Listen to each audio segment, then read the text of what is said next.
What's good, Mars? How you feeling, bro? How you feeling? Um, Good. Just a little bit annoyed that Ron was just taking so long, bro. He was Cut trying to it he off was trying to time. read his super chats. I see how many super chats there was, bro. I wasn't waiting that long. I'm sorry. It's ridiculous. He Actually, needs, shout out to the 29 super chats that he didn't read. yeah, he needs to do his job and start reading these earlier because now he's cutting into our time, man. I don't like being late for our own show. Facts, and I'm You know, busy as well. Like I can't just be going till 10:30 at exactly, night. Like, exactly. It's big. exactly. We're big time, bro. We're the biggest basketball platform on YouTube here, bro, and we just can't be doing this, bro. You don't see ESPN shows running overtime and everything. They get what they got to get done, and we do our same thing. So, no, we're not sacrificing our time just because of that. Exactly. I also have a bedtime, so I can't stay up too late anyway. So Exactly, exactly. And to pop it off, we got some super chats. 53123 from AB. National WTF happened to be smooth day. Damn. shout out to the TikTokers, man. Shout out to the TikTokers, man. They know ball. Shout out to the TikTokers. Not watching again till Be Smooth is back. L show from Reggie Reg. That's insane. It was so bad. Did you like B Smooth? I told Ron I actually am familiar with him. I hate almost everything he says. Yeah, I seen him on TikTok. The first clip I ever saw him on TikTok, he was doing like not talking until I see a better player than whoever. He said John Morant was better than KD. That's when I was like, okay, I don't know what's going on. Ridiculous. He's like the biggest John Morant fan I've ever seen. Like every time John Morant comes up, he's like, oh, maybe this guy's better than him. Like, no way. But I mean, I literally just wore it yesterday. I don't know what you're talking about. Yeah, that's used to back in the past. But he was the dude that said Magic Johnson is all-time clutch. Remember that list I got mad about and talked about it on the show? Oh, and then you asked about Paul Pierce and stuff. And then I asked about Paul Pierce, and then he was the one I was debating with, and I just told him, like, you just didn't watch it. So you just didn't watch it. Of course he didn't watch Magic Johnson. Because you know, hear his arguments yesterday. It's all about just points per game and stats. And how is a guy he'll do it? How is a guy not clutch and he went to 9 NBA finals? I'm like, what? What are you talking about? That doesn't mean shit. OBG Kenobi Buzz. Hey Dub. The Wasp. Don't play with me, bro. I'm afraid of bees. Damn, you're afraid of bees.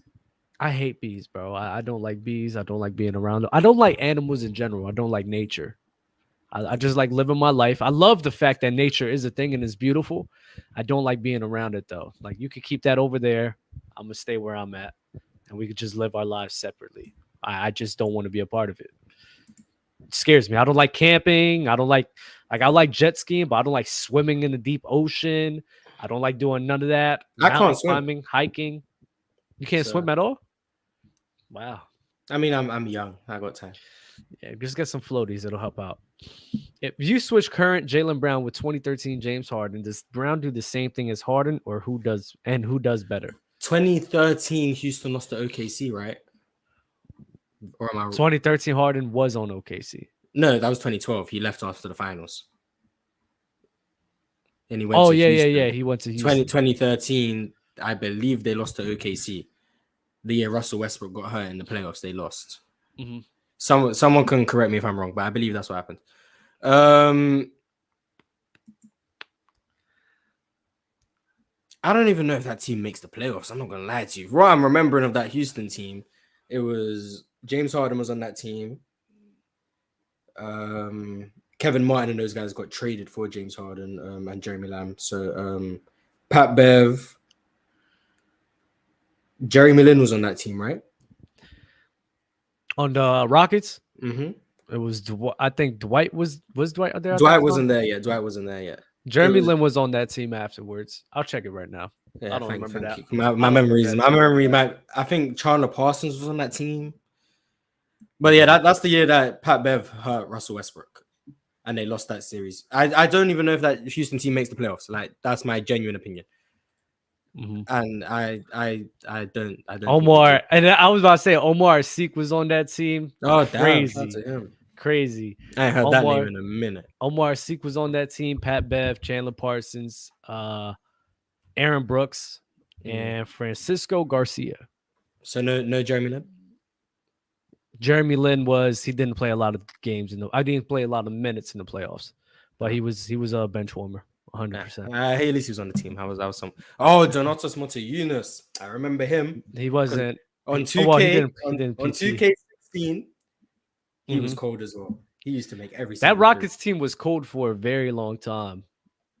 I like that. I like those Rockets From teams. 2014 onwards, that 2K Rockets team was fire. I remember my friend used to be spamming the lobs in 2K15, just spamming lobs to between Harden and Dwight.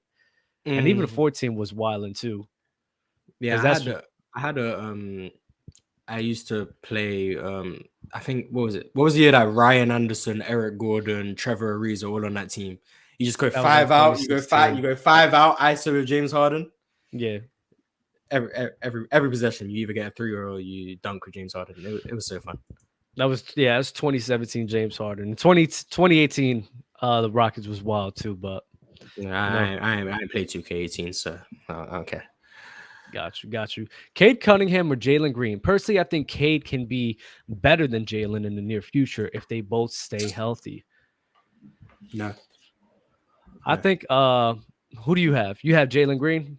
of course. Can I get an unbiased pick? I think Cade's ceiling is higher than Jalen Green's. Okay, there we go. Thank you. Thank you, Mars. Why? Because of how he's very sound. As offensively, he's very sound for a guy his age. I think his ceiling is higher because the defensive potential is there. Like he's very, very switchable, moves his feet well, good hands, smart. Offensively, I think the jump shot has potential. His playmaking is extremely good for a guy his age. But I think even though Jalen Green's ceiling is probably lower, I think he's more likely to reach his ceiling than Cade. Because Cade, I question his athleticism. I question his ability to get to the rim consistently. I question whether or not he'll reach his defensive potential. I question if his jump shot will come along. With Jalen Green, for me, the only question is whether or not he's going to put on enough strength to be able to play through contact and physicality, which is what he can't really do right now. And if he does do that, I think he'll answer every question. He'll be one of the best scorers in the NBA and a very good defender. But I think the ceiling for Cade is probably higher. But for me, I think Jalen is more likely to reach his ceiling. And a lot of people just don't know who Jalen Green is, and it's fine. But the disrespect is crazy. And when you guys are all wrong, it's cool. You heard how what's his name? Ime Udoka wants to try running the offense with him and KPJ. Have you heard about that? I heard him talk about using KPJ to spot up more and give him more catch and shoot opportunities. Mm. And I heard him talk about just putting people in situations that benefit them and hide their weaknesses and stuff. But I didn't hear too much about what he said about Jalen Green. No. Is it similar to what he said about KPJ? No, that's exactly what I was talking about. How he wants to run the Houston Rockets offense, and I think a good way for them to do that is to have Jalen Green on the ball more and creating. But like I said, it's kind of hard to accurately rank all of these players on the Rockets because that offense was so unorganized and so terrible that it was bro, I don't even know how these guys are going to look in a winning situation. So how am I going to really see who these guys really are? You feel me? So it's going to be weird seeing them actually run a scheme because what they've been doing in Houston, oh my Jesus Christ. Bro, it's just pick up basketball. I swear. It's ridiculous. Matthew Alexandra. I almost read it in Spanish, my bad. If you put Anthony Edwards on the Celtics, do they still go down 3-0? Because I think Ant is just better than JB. I think he's better than JB too. I don't think they go down 3-0. I think Ant plays better defense than what Jaylen Brown was doing against Miami. I don't know what he was doing. I also don't think he shoots 5% from three. He's just better. I think there's a couple games. Game 3 was just lost. They were going to lose that game regardless. But one of the first 2 games, I think Boston probably would have won those games. So I think if Ant's there, they win the series. To be honest, so sorry, I think so too. No. It's fine with me. I think Anthony Edwards is a better player. Who picks in a Brown for Edwards trade? Boston is giving out every pick they have. Minnesota is not giving up picks for Jaylen Brown. That'd be ridiculous. So I don't understand what's up with the Jaylen Brown love in the last 2 days. I thought everybody was on the same page with this guy, and it's as if everybody's not. Dell, it was such a bad episode for Dell. That was by far the worst episode I've ever seen Dell have. in his life. It was terrible, Mars. Dell is the only person I know. Like Dell is of anyone I've ever spoke to, he's lower on D Wade than anyone I've ever spoke to. Mm-hmm.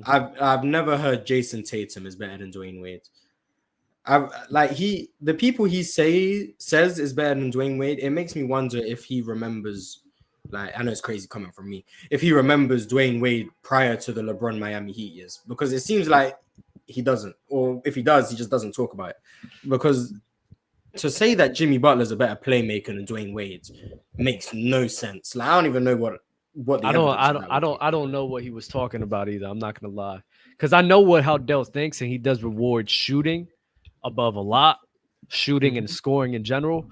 So I understood the Jaylen Brown and JB thing, but when you're talking about playmaking with Dwayne Wade and Jimmy Butler, I'm like, bro, I don't even know what you're talking about, because his handle was definitely better.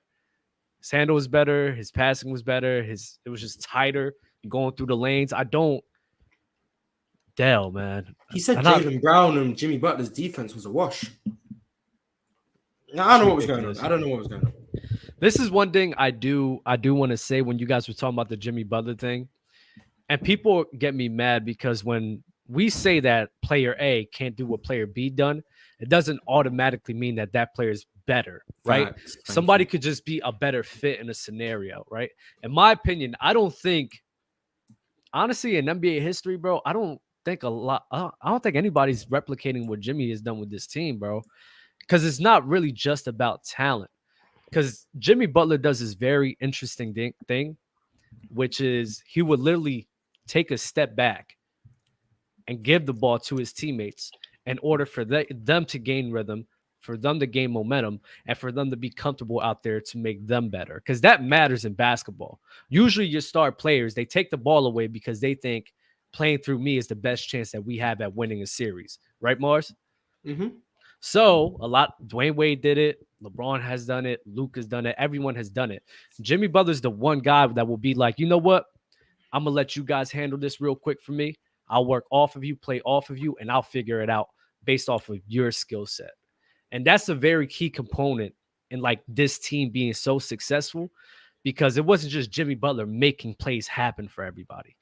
It was Jimmy Butler having a willingness to let Spo, because it's not just coaching. It's Jimmy Butler and Spo and Jimmy Butler buying in and allowing that to happen. A lot of stars aren't allowing that to happen. A lot of stars are putting the ball in their hands to make things work because they believe that's the way for them to win. That's just what it is. I agree. I spoke. You probably came in late. I spoke about saying someone can't get the Miami Heat to the same spot Jimmy Butler's got them. Doesn't mean they're worse than Jimmy Butler. I said Charles Barkley couldn't do it. Charles Barkley is clearly better than Jimmy Butler. But I don't think Charles Barkley could do it. And there's many reasons. It's just about roster construction, fit, play style, and the things you've outlined as well. That's also a factor as well. So it's not just about if you're better than this guy, you should get the team to the same spot. No, I think LeBron was better than KD. I think the Warriors are better with KD than LeBron. So does that mean KD is now better than LeBron James? No, that's not what that means. It's about how the team fits and how you fit in that situation, whether or not you fit better than this person, or whether or not you play basketball better than them. And that's something that seems to get misconstrued a lot, which is weird to me. But do you see what I'm saying? And do you think it's crazy for me saying that I don't think a lot of people can replicate that? Like, I don't think D-Wade or like D-Wade, Luka, even LeBron, like they can't replicate that. I agree with Luka and LeBron. I think D-Wade can. I've seen D-Wade play without the ball. I've seen D-Wade play off of other people's creation. I've seen D-Wade thrive in a situation where he isn't the one controlling everything. And I think what D-Wade also brings is when you do need to go to D-Wade, to me, he's more consistent than Jimmy Butler. If you need someone to get you a bucket, Jimmy Butler is not as good as D-Wade at that. If you need someone to create a shot for someone else, Jimmy Butler is not as good as D-Wade at that. Also, defensively, I'd probably take Jimmy Butler, probably. But I do think it's close. So that's why I'd go with D-Wade making it to the finals. But a lot of people, KD, no. Scottie Pippen, no. Charles Barkley, no. Hell no. Even LeBron James, I think is debatable. And that doesn't mean LeBron James hasn't made it to the finals with worse teams. He has. But he's also made it to the finals when the whole team runs through him. and this is not what it would be like in Miami. And if it was like that, maybe the team would look worse. Who knows? So that's why I think it's not about whether or not the player is better than them. It's about how they fit into the system that Miami plays. Yeah, the one thing I gotta push back on with the Dwayne Wade thing is, do you really think that he's gonna have a willingness? Because when he was alone doing his thing, when Shaq and them was left, right? He was crazy ball dominant. D-Wade, yes, D-Wade was ball dominant. D-Wade was out here willing his team. I mean, against Boston, he was phenomenal, right? So I just don't picture in my mindset D-Wade looking at this crew like a Gabe, like a Kyle, like a even Duncan, and be like, you know what? Like a Bam too. Go ahead, bro. Have the ball in your hands. Y'all make something work. Y'all make something happen, and I'll work off of you. I just don't see him have the mindset of that. Of, you know what? I'm gonna allow you guys to get off. Now, he could do it with LeBron next to him. He could do it with like Jason Will, Gary Payton, and Shaq when he was at a younger age, right? Because those were vets. But these are guys who are younger than you, who aren't as good as you. And in my mind frame, I just don't see him really giving his teammates giving them that much of a pass to be themselves. And that's the reason why I don't think he'll be able to. I mean, that's a valid argument. I can't prove Dwayne Wade's mentality that he'll be willing to do it. So if you don't think he could, I'm not going to argue with you, because I do think it's a valid claim to have. And then, I mean, and if he didn't, that would probably mean Miami wouldn't make it as far. So I do agree. But I hate these hypotheticals. It's a crazy hypothetical, and like that's why I don't even want to. I mean, people are going to want to talk about it anyway, because people are just look at the talent, be like, oh, you're ridiculous for saying this. You're ridiculous. Dwayne Wade. No, bro. It's like there's more things that goes into it. And that's a really key component that people just don't pay attention to. And it's like people go, oh, you're a casual for saying that. No, bro. It's a real thing that everyone should consider. Because I promise you, I think Dwayne Wade, in my opinion, I think D Wade is going to look at these guys like, you know what? I'm gonna get us there. I'm gonna get us there, and y'all could revolve around me. I'm not revolving around you guys. And that's the difference between Jimmy Butler. That's the difference between Jimmy Butler and every star in the NBA. He revolves around his teammates. He doesn't make them revolve around him. So you think Miami's gonna get it done? Yes. What, you talking about this year? Oh yeah. I told you about that. It'll be a good series though. I think it's gonna be phenomenal. If we get swept, beating 5. Oh man, you know what? I'm gonna be crying, bro. But I think it'll be a good series. I'll be happy if it's like a 7-game series. Even if we lose in 6, I'm gonna be a bit upset. I'm not even gonna hold you. I'm hoping for a 7-game series just for entertainment. It hasn't been a game 7 in the finals in years. 2016. Yeah. Really? Yeah, you're right.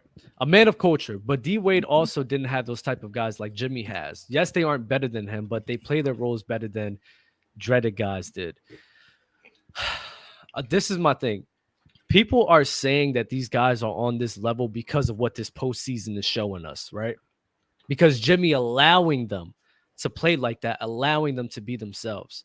Before the postseason started, if you would have told Dwayne Wade, if y'all would have told me, or if I would have told y'all that Jimmy Butler and the way the Miami Heat was going to be successful is that Jimmy Butler was going to allow his teammates to be, and he would just revolve around them, and they would go to the finals because of that, y'all would be like, no, you guys are what you would be crazy to think that. But that's how they're doing. And I don't think Dwayne Wade around those guys before the postseason start is having that mentality of, you know what? I'm going to let Gabe Vincent, Duncan Robinson, Kyle Lowry, and Bam Adebayo, y'all can sit here and do what you got to do. But because the Milwaukee series, that's what Jimmy Butler was doing. He was basically controlling everything, or a whole lot anyway, and they were winning. And then to me, the change came after that game where he missed against the Knicks and they lost by 5 points or something. That's when, to me, there was a change where Miami started running less through Jimmy Butler doing everything and more in terms of the team can actually do stuff without you, Jimmy. Like, they can function. You don't need to hold the ball. So do you think it's Jimmy Butler is allowing people to eat, or a certain injury allowed Jimmy Butler to see how his team can play without him? and that allowed him to be more trustworthy with putting his guys in a better situation to be. I think it's just who Jimmy Butler is, because Jimmy Butler has showed that in the finals run in 2020. Jimmy Butler has showed that throughout the regular season as well. Even then, even though Jimmy Butler in game 5 and game 6, like crazy ball dominant, there was also a lot of times where he wasn't even involved in the play like that, letting these guys be themselves. There was times where he had Bam Adebayo, I think it was in game 6 or game 5, right, Morris, where he's running off a ball and Bam Adebayo is on top of the key, feeding him the rock off of some cutting action. So it's like, I just think that's who Jimmy Butler is as a player, because of his time in the Bulls, because of his time in Philly, and him understanding how to navigate between that. So it's like, it's just hard for me to think that other guys is just going to replicate that, have that willingness. You feel me? Yeah, I mean, yeah, I'm not going to argue too much. I mean, Jimmy Butler's a great player, man, and not many people can do what he has done in this situation, and he deserves credit for that. But just not all the credit to just carrying these guys. So, Tyson's here. Tyson. Hey. What's up? How you doing, Mars? What's up, Doug? Hello. Tyson been MIA. That's crazy, bro. I have, man. I have. I've been busy. Jeremiah SMR, Dorian Clay, and Avion Promo. I'll go Oh, and shout out to them. There we go. What's up? What's How's it good? going, gentlemen? Hello. Oh, I kind of disagree with you that Dwayne Wade won't be. I agree with your points that not every player can get it done. I feel like Dwayne Wade is one of those players, and I do think and he's also very unselfish as well. And I think what Mars said, like, and what Showtime said, like the 4-year span that allowed Jimmy, to build camaraderie with the team, and also D Wade, his skill set with this supporting cast also allows him to elevate his skill set as well. Because like Dwayne Wade, now solid shooter, he's a great playmaker, and I do feel like with these guys shooting as well, because like when you said the point was before the season, no one I think a lot of people had Miami as a top 5 seed, and they just underperformed this season because they didn't shoot the ball well. Because last year they shot the ball really good, and it was a 1 seed. So this really, if you could really think this is an outlier season for Miami to be in this spot position as the 8th seed, because let's be real, I think they're better than what they actually are, because we've seen these obviously. We've seen these players play good throughout these last 4 years. In 2020, Bam playing well, those role players playing well. 2021, they play well. These role players, these role players haven't been playing well like that. Like Gabe Vincent. I don't understand why people act as if this is the whole crew from 2020. It's not. No, I know. The only consistent guys is Bam and Duncan. That's it. Tyler Hero, he's been hurt, so we can't even use him. Caleb Martin. This is the first time throughout the whole season, I think throughout his whole career, this is the best basketball he has ever played. Duncan Robinson doing his thing. I think in the bubble, he was better in the bubble than he is now. Gabe Vincent's playing the best basketball he's been playing. So it's like a lot of these guys are playing their best basketball. Somebody's playing Lil Uzi in the background. I need you to shut it out for a second, please. Yeah, please. Can't get him so copyrighted. The only guys, and even then, Bam Adebayo, he played better in the bubble. So I don't see the point. So what are you attributing it to? Are you giving a lot of credit? Because I give a lot of credit to the scheme of Eric Spoelstra. Like if Jimmy was, if he were playing the same way they were playing the whole playoffs as they were in the Bucks, as you mentioned before, I'd be giving Jimmy a lot of credit. But a lot of the actions I'm seeing, like Caleb Martin being effective, the fact that Duncan Robinson is getting 11 to 13 in the restricted area this last playoffs, and a lot of the feeds weren't from Jimmy, they're from Bam. I just attribute a lot of those things to the scheme itself. Like Jimmy should get a lot of credit, but now I think he's getting too much credit for everything they're doing. So I agree. Hey, go ahead. Sorry, my bad. Oh, no, you're good. So I agree with that, because I do think scheme is a big portion of it too. But at the same time, your best player needs to have a willingness to allow that to happen, right? And Jimmy Butler is Jimmy Butler is one of the few guys, like the one superstar in the league, that actively shows a willingness that I don't care about my numbers at all. I just want to win. So I'll score 20 points Steph here. Curry. Steph? I was going to say Steph. Jokic. Okay, Steph. Bron could do it too. Jokic. No, Jokic cares about his numbers. Jokic, he a triple-double fiend. Jokic be stat padding. Yes. But hold on, real quick. Is Jimmy Butler as good as those guys, though? I don't think he's as good as those guys. So when you talk about superstars, Jimmy Butler is not in that caliber of superstar. So he realizes that his only option is to let his guys be that good. He's not winning championships as a number one dominant option like that. So you talking about he's allowing it. He has to, because he doesn't have an option. He's not KD. He's not LeBron. He's not Jokic. He's not Donovan Mitchell. He's not Devin Booker. Giannis. He's not that type of guy. So that ball dominance for people, right? Mhm. Those are the only people that win championships like that. Is like your LeBrons, like your The who are great Exactly. Magics, And he like should have won more. talking about the greats of the greats. We talking about superstars in the league right now. He You're is not gonna fine. say that. You're not gonna Yeah. say like how many superstars you think is in the league. he doesn't play like a superstar KD regular KD's season, is what I'm not, saying. KD's not ball dominant either. Mhm. No, he's not ball dominant, but No. he's a superstar because of his volume scoring and what he does. Even though he's not ball dominant, he still takes a lot of shots and, on great efficiency throughout the regular season. We saw postseason dropouts. We all understand that. But I'm saying he's a superstar because how much he scores in his efficiency, right? Yeah, Oh, but in terms of winning titles, in my opinion, I think this way of basketball is better best in way. terms of Oh, winning yeah, a yeah. championship. It rather is. than I a agree with that. dominant guy. The- So I Jimmy Butler, I think he could be a 27 point per game guy throughout the regular season, and 25. And win. and 7 assists, and the team still be Maybe. a high contending team. The thing is, I that's don't not necessarily agree Depends with on that. people. Yeah, That's I don't not- agree with that. you don't have Depends on to the agree people with it. I'm around him. telling you, I'm just Not my opinion. You 27. can't prove it. And also, I have a, We- oh, Depends on but, people but, around but him. the thing is that's just not winning basketball though. I don't think And that's for not Jimmy, true for winning. Jimmy, No, For for Jimmy. Jimmy, No. for, As no, a- no, for as a Not for Jimmy, anybody. As a Not for whole, I anybody. do not believe that is the best 27 way to points a win game is title. not winning basketball. You ain't also, put- win a also, Dub, champion. hold on. It depends on how you're getting it. no, I agree. It no. depends on how you're getting it. I Yeah. understand what you're saying. I understand all that, but all I'm saying is Jimmy doesn't have I don't think his skill level is on par with a lot of. That's why we have the arguments of a Dwayne Wade and you know what I'm saying, the Charles Barkley or whatever have you. Those guys are more skilled as scorers than Jimmy Butler. So therefore, they were asked to do these things. I don't think Jimmy necessarily is that guy per se. He has moments, but I'm saying to carry a franchise to a championship, I don't think that's an option for him as a number one player. Also for me, Jimmy doesn't have that onus to score a lot as the number one option. He doesn't feel the need. Like he's on a team where he doesn't have the pressure of needing to be the leading scorer every single night. Even that 2020 run, as we were saying, Goran Dragic was leading series in scoring. Bam was a leading scorer at times. Jimmy Let's doesn't not have to forget they be- barely made the playoffs, bro.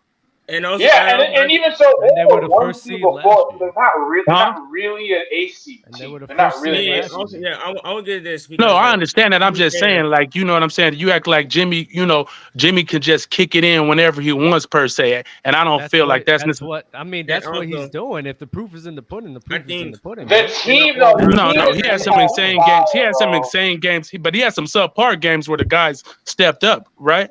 A lot Like of even games. in game No, six, that- like, and even in that's- game and 6, that's- right? And that's fine. And that's And some fine. average Yeah. games where the guys stepped up. 100%. I But a think, lot of those times, it wasn't Jimmy Butler forcing up shots. It wasn't Jimmy Butler Yeah, you're over right. here trying to be this ball dominant guy. A lot of times he was just not being aggressive. And I'm like, bam. I said it this whole time in the Boston series. I was like, yo, Jimmy, what are you doing? Take some shots. Stop doing dribble also- handoffs. That's not because of him being this ball dominant guy and him getting locked up or being stopped. No, it's because of his lack of aggressiveness. So Game 6, I think he was Jimmy, kinda- I think Jimmy Butler is fully capable of being this 25 plus point per game scorer on a I think he winning scored team. 25. So, too. so, do you, so do you think he But takes Dave- too much of a backseat? At times, I do think he does. Yes, I, I mean, do think not at Dave, times I he mean, takes but- too much. Because No. Jimmy, because Hey, I feel like the way we talk about Jimmy Butler now is as if the years before Miami's don't exist. Like it's kind No, of he was weird good. now. Like he was good, but like the way he's being spoken about now is not the way we were speaking about him. Even though he was averaging the same amount of points on I teams mean, that just that's, didn't get that's as what far. winning does. But So also, I know winning what winning does. But I'm just saying, for people that don't have quote unquote winning bias, it's very funny to hear how Jimmy Butler is spoken I don't about think it's now like as winning opposed to bias. before. But my gripe was not gripe, but like I want shout out to Gabe. Gabe made a pretty good point in the comments to me. He said, "Do you think that someone like Dwayne Wade, who let Bron and other teammates let off, could also be unselfish?" I think that's another point because But that's- Dwayne Wade- So, That goes. Dub's point isn't that D Wade will never take a backseat to anyone, but Mhm. taking a It's to backseat to do it to LeBron LeBron. is different to taking a backseat yeah. to Caleb Mine. No, I understand. Because you know who I'm LeBron is. No, I understand. You I'm know just who saying. LeBron is. I'm just saying. No, I'm just saying that that Mm. shows how D-Wade's I a know. Yeah. player as well. I think So I think D-Wade's mentality would buy in. I think D-Wade's mentality and IQ, because the reason why guys like KD, Kyrie, is because there's anecdotal evidence of KD and Kyrie being these guys who I like to say play Rucker Park basketball, where I play ISO basketball, I'm gonna get mine, but don't think of really the team concept. Fuck the coach. You don't need a coach. They said this on podcasts. So their mentality and mindset is not going to allow those other players to eat. A guy like D-Wade, even though he needs the ball and scores a lot, I feel like he has the IQ and maturity to allow the coach and a great organization like the Heat to let those other guys eat and trust those other guys. That's why I don't think I think it's about personality fit and skill set. So- I think D-Wade fits in that, but not so much the other who may be better players, but wouldn't exactly fit in with the team and just kind of shoot their teams out of game. So football. So that's where I see where a lot of people's head is at. I'm not saying that D-Wade is this selfish guy that he's not going to have a willingness. All I'm saying is when you have a guy like a LeBron James next to you, and then have a guy like Gabe Vincent and Bam next to you, it's like it's less of a willingness to be like, do I really trust these guys? Now, if you think that he does have the mentality to allow those guys to be themselves, okay, then we can have a discussion. But then that's just now it's just a crazy big hypothetical where I don't feel like debating I don't feel like debating too much about it, because in my opinion, I have to believe it to see it. But at the end of the day, I do think that's a key component that not enough people are paying attention to, where is D-Wade going to have that willingness to allow those guys to be themselves? Or like in 2009 and 2008, he was like, no, I'm gonna will this fucking team to win. And I think that's a fair argument. That is a fair argument. It says, I think I was just going based off like how these guys are performing, like they're shooting crazy, and I feel like that's how I was going based off it, because like the way the players are performing with D-Wade, I feel like they could do the same thing, or like they'll be a higher seed. Well, what you just said that makes perfect sense, because I'm not. It's not really a disagreement. I just think that I agree that obviously LeBron. I don't think KD, all these other players can do it, and also what you said with LeBron, because the willingness, how his play style, it makes sense when you break it down. I'll debate that. I'll debate LeBron versus Jimmy. I don't think LeBron's doing this. I don't think I'll debate that. I'll debate that every day. I don't. Relax. Why would you debate that LeBron couldn't do that when he trusts his teammates, when he's always been a willing passer? Don't cap now, Todd. Don't cap now, Todd. He's not a willing passer. LeBron's not a willing passer. He's a willing. Give me the ball and let me create open look for you. But he's not no willing. I'm gonna let Bam out of bio. He didn't let Kyrie cook. He didn't let Kyrie cook. That's Kyrie. That's Kyrie. That's Kyrie. Oh well, I mean, when you saying if the guys is cooking, they cooking. He ain't let Austin Reeves cook. He ain't let Austin Reeves cook. It took to the age of 30. What are you? 38 years old. Oh, you crazy, bro. You crazy. You crazy. Prime LeBron ain't doing that. You know this. Yeah, I'm sure he's not. I saw LeBron let BB Gibson save him in games. Yeah, right. Facts. He let Mario Chalmers go for whatever he went for in that big game. When LeBron's teammates go off, LeBron's getting carried. But when Jimmy's team he's letting them. Right. Exactly. That's not true at all. Y'all not going to sit here and tell me. And first of all, I don't think he let Daniel Gibson get off like that. I promise. Here we go. I did it. It's not like he was letting Booby, you handle all. Yeah. He was getting off. There's a difference between your guys just putting up points and your guys just running the offense. Bro, others run the offense. Not like this. Listen to me. A lot of stuff that Kevin Martin's doing has nothing to do with Jimmy. This dude's just going off. I agree. I actually agree. A lot of stuff that Doug Robinson I was about to say. Is a lot of things that Doug Robinson is doing has nothing to do with Jimmy. It's scheme. We're giving Jimmy should get a lot of credit. I agree. But we're giving people too much credit. We giving him too much credit out here. Way too much credit, bro. Jimmy is great, and I'm not saying he's not great. Jimmy is a great player. He's playing amazing. but the Coach, team is bro. playing amazing. Who's giving Yes, him too bro. much credit? Nobody I up don't- here. Everyone, Only take They saying It's nobody can do only- what he's doing with this team. They Yeah, saying, bro, come on, you know what I'm bro. saying? Come You on, naming bro. all these great players that have taken teams to the mountaintop, and they're Yeah, saying, bro. oh, and you act like their teams were amazing teams that they had. All these Yeah. guys that you're naming had amazing teams. So they made deep playoff runs with okay teams, and you're saying, oh, well, can Jimmy do what they did? I'll be So so I mean, I think it all that's the depends on thing. the Wait, system.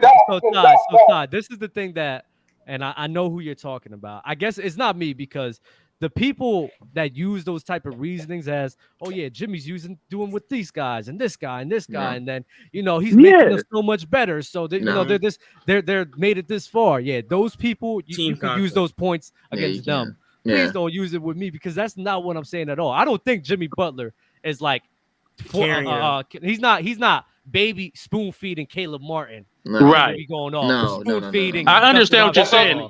I understand what he's letting them be great. He's empowering them to be great through his confidence, and as the star player, he's letting these guys be great. He's letting them be great. You know what I'm saying? And I understand your point. And I think Jimmy has great intangibles, and I think he's a team guy, and I think he's a great teammate, and all those things count when you win these playoff fights. So I understand that. But I also want to give credit to Eric Spoelstra. I also want to give credit to the GM. I also want to give credit to the Miami culture. They're always gritty. They have a no, we're not going to quit attitude. They've been down in games. They came back. They stuck to their game plan. You know what I'm saying? They play great defense. So I'm just not just giving all that credit to Jimmy Butler. Sure, Jimmy Butler's a great player, but that Miami culture is great. That coaching staff is great. And that GM is great for finding these guys, and these guys that are talented. Jimmy didn't make these guys talented. These guys are talents. Don't get it twisted. You know what I'm saying? Just because Duncan Robinson was having an off year, just because Caleb Martin never got a chance to shine, just because, you know what I'm saying? These guys are talents, bro. So give the credit to the whole staff, not just Jimmy. And Jimmy's playing great, though. I'm not saying Jimmy's not playing good, but you know what I'm saying? It's a thing that Miami has over there, and their culture of winning that it plays a part in this too. Bro, we just came off a series where we're debating whether Caleb Martin should have won Eastern Conference MVP, and Caleb Martin arguably had the best game to close out the series in Game 7. Jimmy Butler's been good, but a lot of the stuff, but Caleb Martin's been devastatingly good in these playoffs whenever he catches and shoots the ball. And I do agree with Tyson too, because people have been riding off Miami because ever since they lost to my Hawks, they've been kind of saying this team, this, that. Because people had expectations before the season. I don't think people expected Miami to be an 8th seed. Even though I had them 4 or to shoot this badly. I did. I don't think people expected them to lose to the Hawks at all in a playing game. And even you, Dub, you've always been confident in Miami because you know how your team actually are. Oh no, I thought that they were gonna be like an 8th seed or like a. You thought so? I would say I love them. Mars, you're a witness, right? You knew I wasn't high on them, right? Yeah, I wasn't. And also, I want to ask Mars and you two or everybody Just on the note panel. Dub switch up. Just note Dub switch up. I switched up. I did. I did switch up on Miami. It's your team. It's your team. No, it's not even like when the team is It's playing. fine. It's fine. Let Dev continue. Yeah. Oh, my bad, Dev. Yeah. But I just want to ask y'all to the questions on what do you hope to see from this game 1 from both teams, and what do you kind of expect? So from Miami or Denver coming out in this game 1. Go ahead. I want to see what Spo throws at Denver defensively. That's what's going to be very interesting to me. 100%. Other than that, I think this is going to be a feel-out game. I think both teams are going to go into it very not lacking aggression, but I don't think they want to reveal too much of their hands. I think they want to just feel each other out. I think this game's probably going to come down to who shoots the ball better, to be honest. So I'm not going to put too much stock in who wins this game. I think Miami's going to win game 1. But the only thing I'm really excited to see just from this game to see it going forward is what Spo throws at Denver defensively, just so I can see what he is looking to target for Miami to win this series. I do feel like he's going to have to do a lot of supernatural coaching to win this series, and I want to see what he can conjure up in such short time. I guess that stems me to the title of this video about the Nuggets. WW question. So I keep telling people, bro, the Nuggets haven't really faced an offense that can really stretch the floor out on them consistently, where it could draw Jokic out the paint. So I'm very excited to see how our offense is going to bring Jokic out the paint, cause some mismatches where Gabe it. Who got some stuff in the background, bro? My bad. I think it was Dev. Dev, I think you were banging some things in the background. Nah, it wasn't me. It's not me. Oh, okay. Nah, But it ain't me. Cool. We'll disregard it.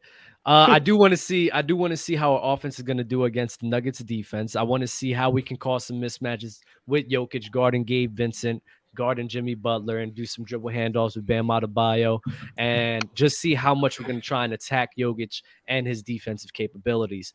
I think that's going to be a key factor in us winning the series. I'm with Mars in saying that I'm very interested to see what Eric Spoelstra is going to be throwing at Jokic and the Denver Nuggets. And it's not about stopping the Nuggets. It's all about just trying to contain them so that we can go on a run. So as long as we're able to do that while we can be able to go on a run and shoot the 3-ball consistently, I think that will be the key component in us winning. How much do you think Duncan Robinson can play? It depends. He's going to be guarding Michael Porter right? Jr. probably, right?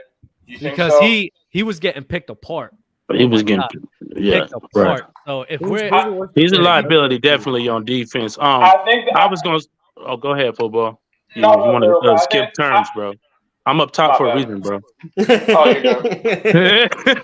I'm just joking, man. I'm just joking. I think the key is how they're going to defend Jamal Murray, because I think what everyone's missing is I think Jokic's going to get his. Are you going to stop Jamal from getting 30 a game? I think the best way for the Heat to win is to contain Jamal. That's it. Cool. Yeah. Jamal definitely got to be contained. Jokic got to be I think made to be a scorer. The key for me for Miami to beat them, they're going to have to keep the game in the the high 90s to the 110s area. They can't let Denver run it up. Obviously, I don't think they can keep up if they're going to let these guys knock down shots and get open shots. So they got to keep Denver out of transition. They got to play solid D, and I think they're going to throw everything. Spoelstra's probably going to try everything today. He's going to try the zone. He's going to try the man-to-man. He's going to try double teaming Jokic. He's going to try single coverage on Jokic. He's going to try a little bit of everything tonight, I think, to see what is going to be successful and what he likes from those matches. They can go back and watch film and see how it looked after the game. So he's got to try everything. They might get cooked a little bit in certain matchups or in certain defenses that he's going to try.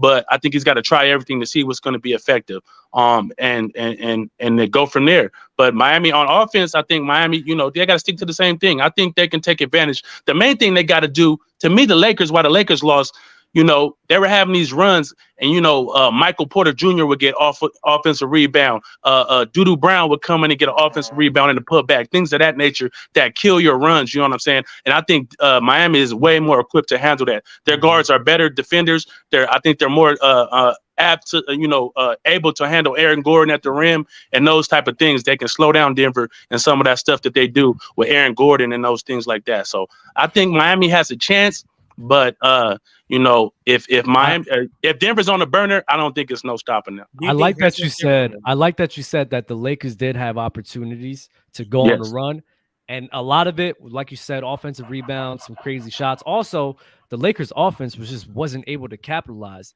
They would get it's not as fluid key as stops. Offense. Yeah, they would get key stops all in a row, and nothing to show up for it. Mm-hmm. And it's like, bro, when you're a Lakers unit like that going up against the Nuggets, you have to cash in on those. You have to, and they weren't doing that. And that's. But I think Miami is going to be similar to that. I don't think just personnel for personnel, their offense can necessarily keep up with the talent of Denver. What they're going to have to do is eliminate those junk plays, eliminate those, and I think they have the ability to do that. That's why I think they have a chance. But just offense for offense, I think Denver is better. So they got to eliminate the extra possessions. They got to eliminate loose ball. They got to eliminate turnovers. Those type of things to give Denver even more possessions. That's going to cause them to lose. That's my opinion on it. Do you think Highsmith gets some burn this series, or it depends? Like it all depends. Like I don't know. Like Highsmith, he's not a good offensive player, but he does have good high energy defense.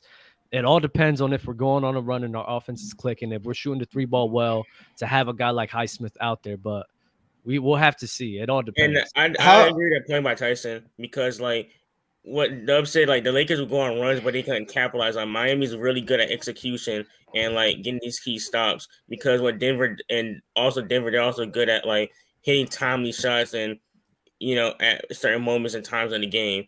And I think what Miami needs to do is eliminate those timely shots so they can execute in the run so they don't kind of fall back in their runs. If that makes sense. How do you feel about Miami's just being very small? That's a concern too, because especially we've been small our whole lives, man. If Caleb Martin, that's my reaction. Because Caleb Martin, that power forward with Garen Gordon. But you guys ain't had to run into a team with, I guess you could say, the Bucks, but their lack of shooting and their size at the wing position, like MPJ is 6'10", yeah, right. 3. But Aaron Gordon is like 6'8", 6'9", and that's strong. They were shooting the 3 ball. They were shooting the 3 ball very well in some of the games. Giannis wasn't playing, and we were still able to outlast that. Yeah, but then you're missing Giannis's size. Right. 100%. But even then, even without Giannis' size, they were still a bigger lineup than us. You think Caleb Martin will come back down? I agree, but the way I view it, Jokic not only is Jokic big, but he's a big who like he plays like he's big.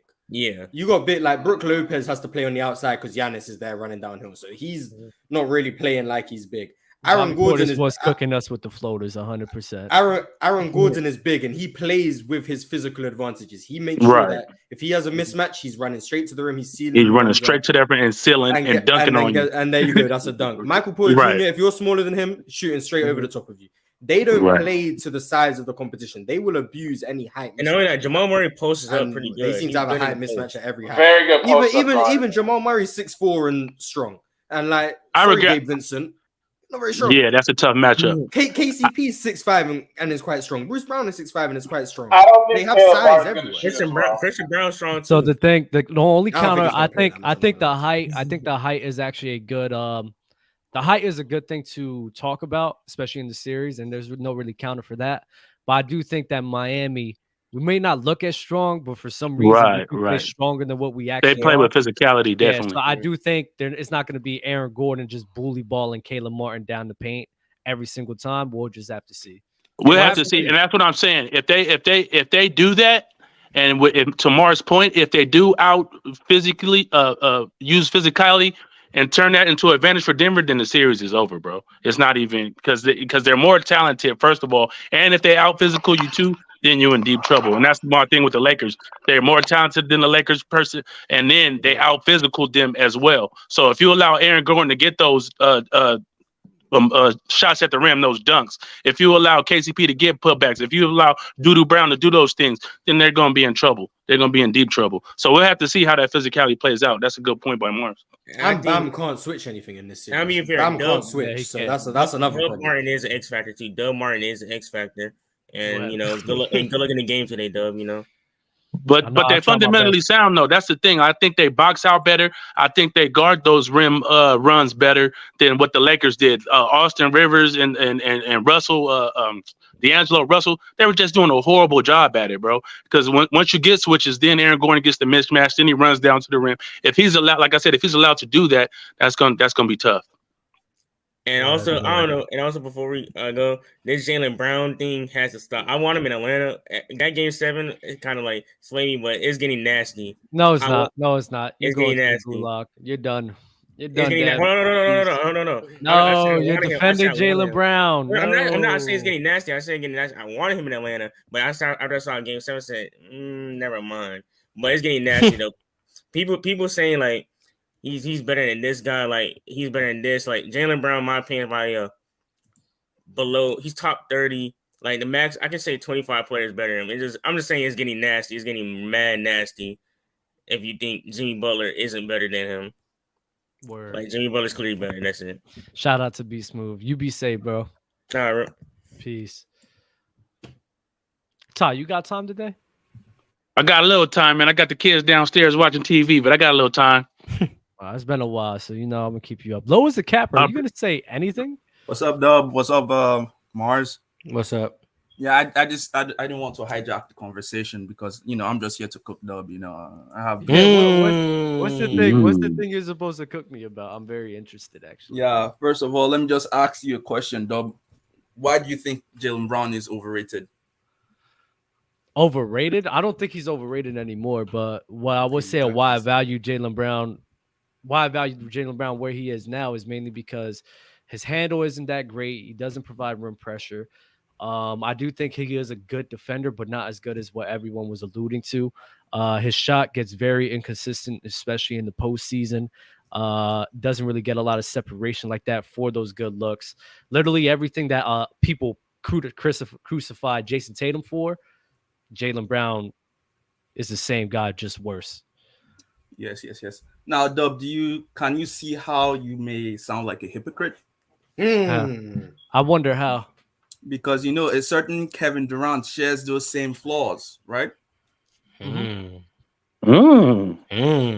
the inability to create space, the overrated defense, the condo, terrible, like not terrible, but not great playmaking. Like, can you see? Is it better playmaking than Jaylen Brown?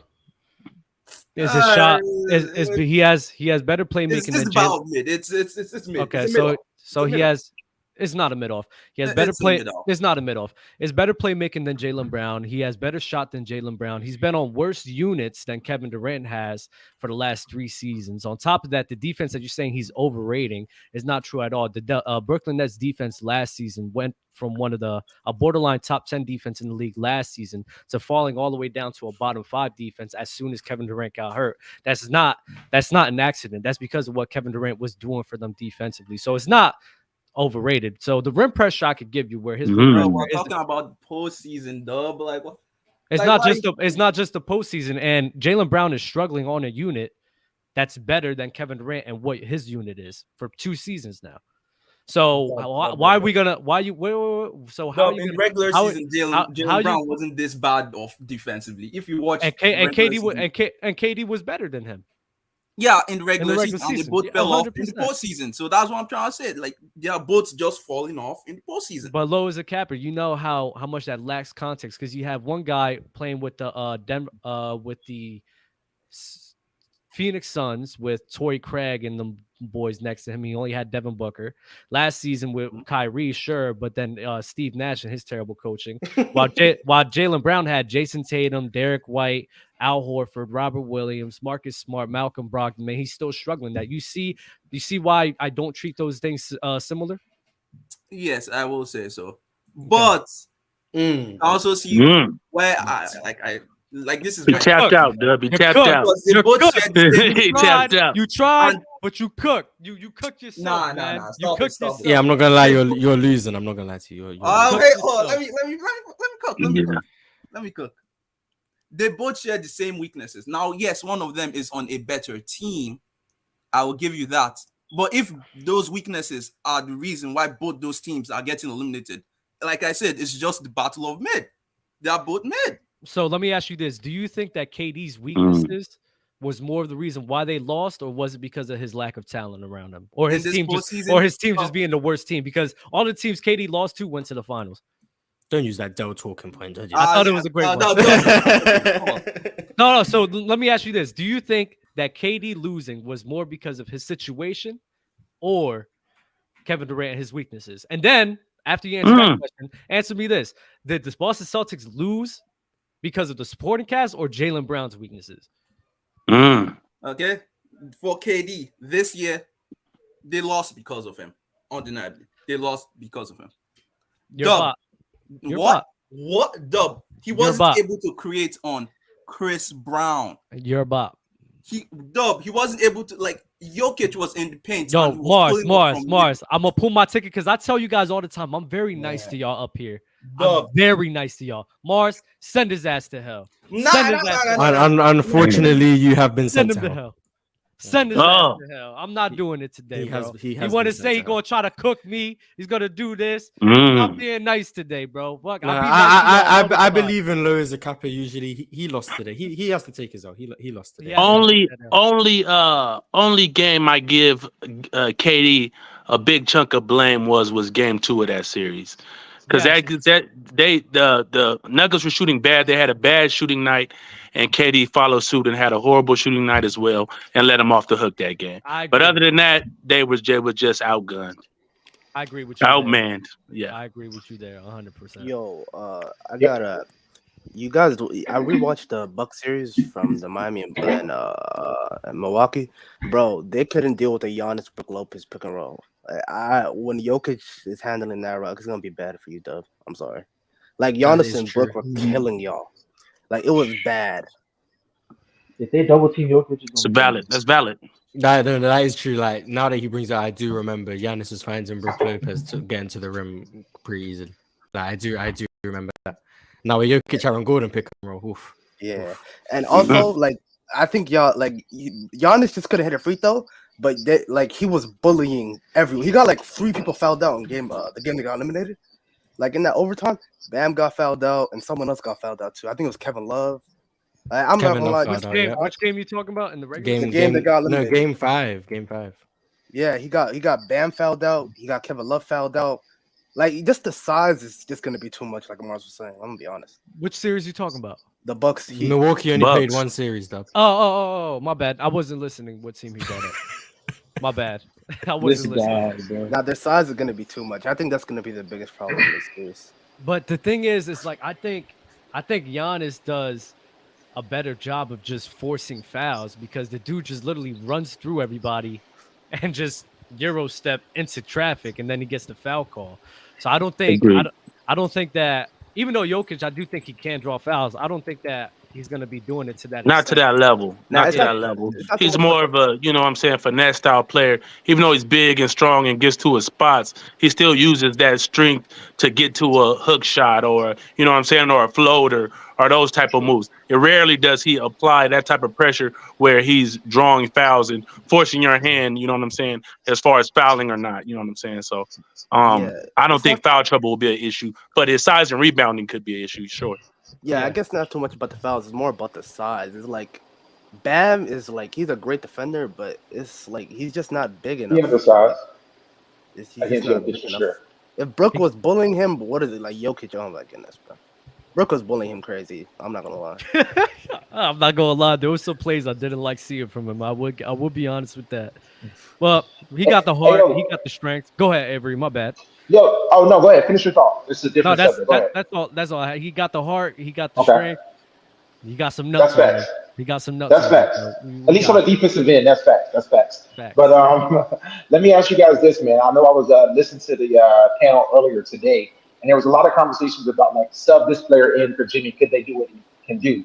Here's what I want to ask you, Dub and Mars, specifically even Dub though. The thing that we're not taking into account is, do you think if you run this playoffs back, Heat are making the finals again?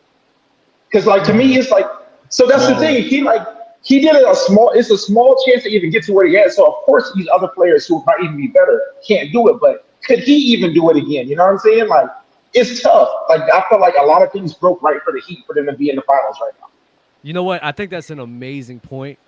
And I do think Miami's on a run where, you know, when you're just in a zone and you're like playing outside of yourself, I think that's what this Miami Heat crew is doing right now. And it's like, because I keep saying all the time, this is not who Miami is. I don't know what this team is, but it was not the team they showed me all season long. I promise you, it was not at all. So I got you. I think they're just in a zone right now that I don't think I don't think anybody's gonna stop them, bro. I'm serious. It's crazy. I've never really seen we've seen the Mavs go on a run like that where everybody was clicking and they were playing above their heads and they sustained it. We saw the Golden State Warriors when they beat the Mavs. The We Believe they played out of their minds, out of their heads, but it was only for one series. But for Miami to be doing it this long, I think is pretty great. Facts. Let me say one more thing. Let me say one more thing about Jimmy too. Here's the thing. I know at the beginning of the playoffs, people had conversations about is Jimmy top 10 or is Jimmy top 5, and now it's leaning more and more people are saying he's for sure top 10. You have some people saying that he's a top 5 guy in the league. Here's my thing against it. Here's my argument against that for Jimmy.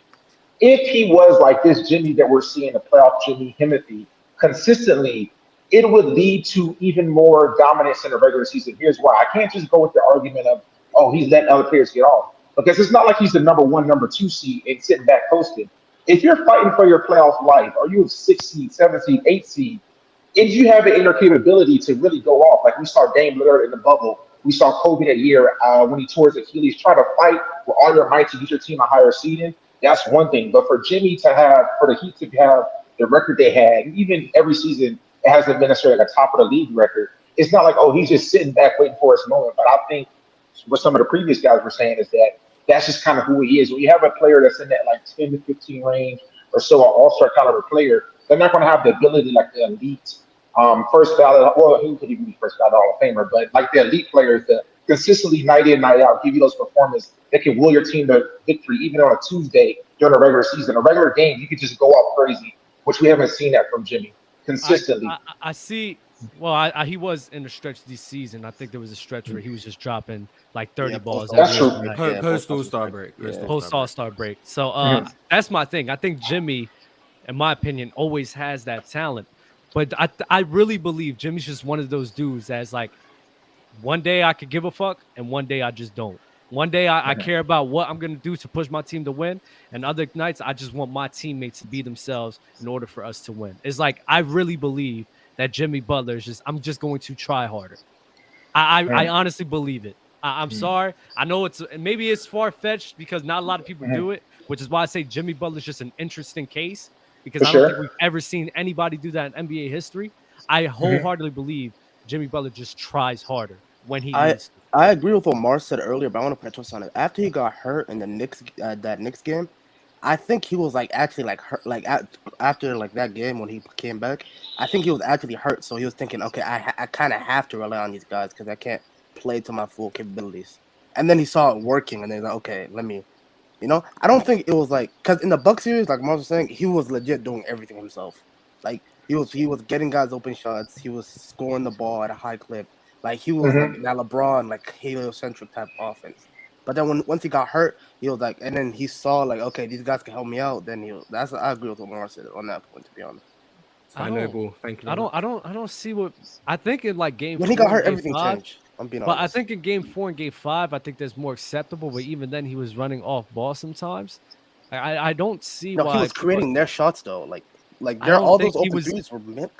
I don't think so. I seen a lot of side steps from Kevin Love. Man, Lowry cooking up when he was out cooking up. Lowry, he'll let Lowry cook. He always let Lowry cook. It wasn't just Jimmy Butler creating for all of these guys. I promise you that, bro.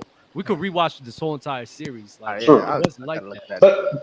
But here's the thing too, and this is why a few weeks ago when I came up here, I was saying how I gained a lot of respect for Jokic's playoffs because to me during the regular season, also Jokic's efficiency was really crazy. But he had a few even single-digit scoring games where he was just sitting back chilling, and I'm like, okay, that to me is more like I'm gonna let the team cook. And then we see in the playoffs when it's like, okay, if our team really need me, we've seen Jokic have a lot of monster games. And so that's my thing with Jimmy, where it's like, okay, even if your team's down in a winnable game, to you, then how come he doesn't try in those moments? And I don't know. The 7th seed. And it gets me mad. And I told Mars this, and I did tell Mars this. I said, Mars said, do you think Jimmy takes too much of a step back? I said, yes.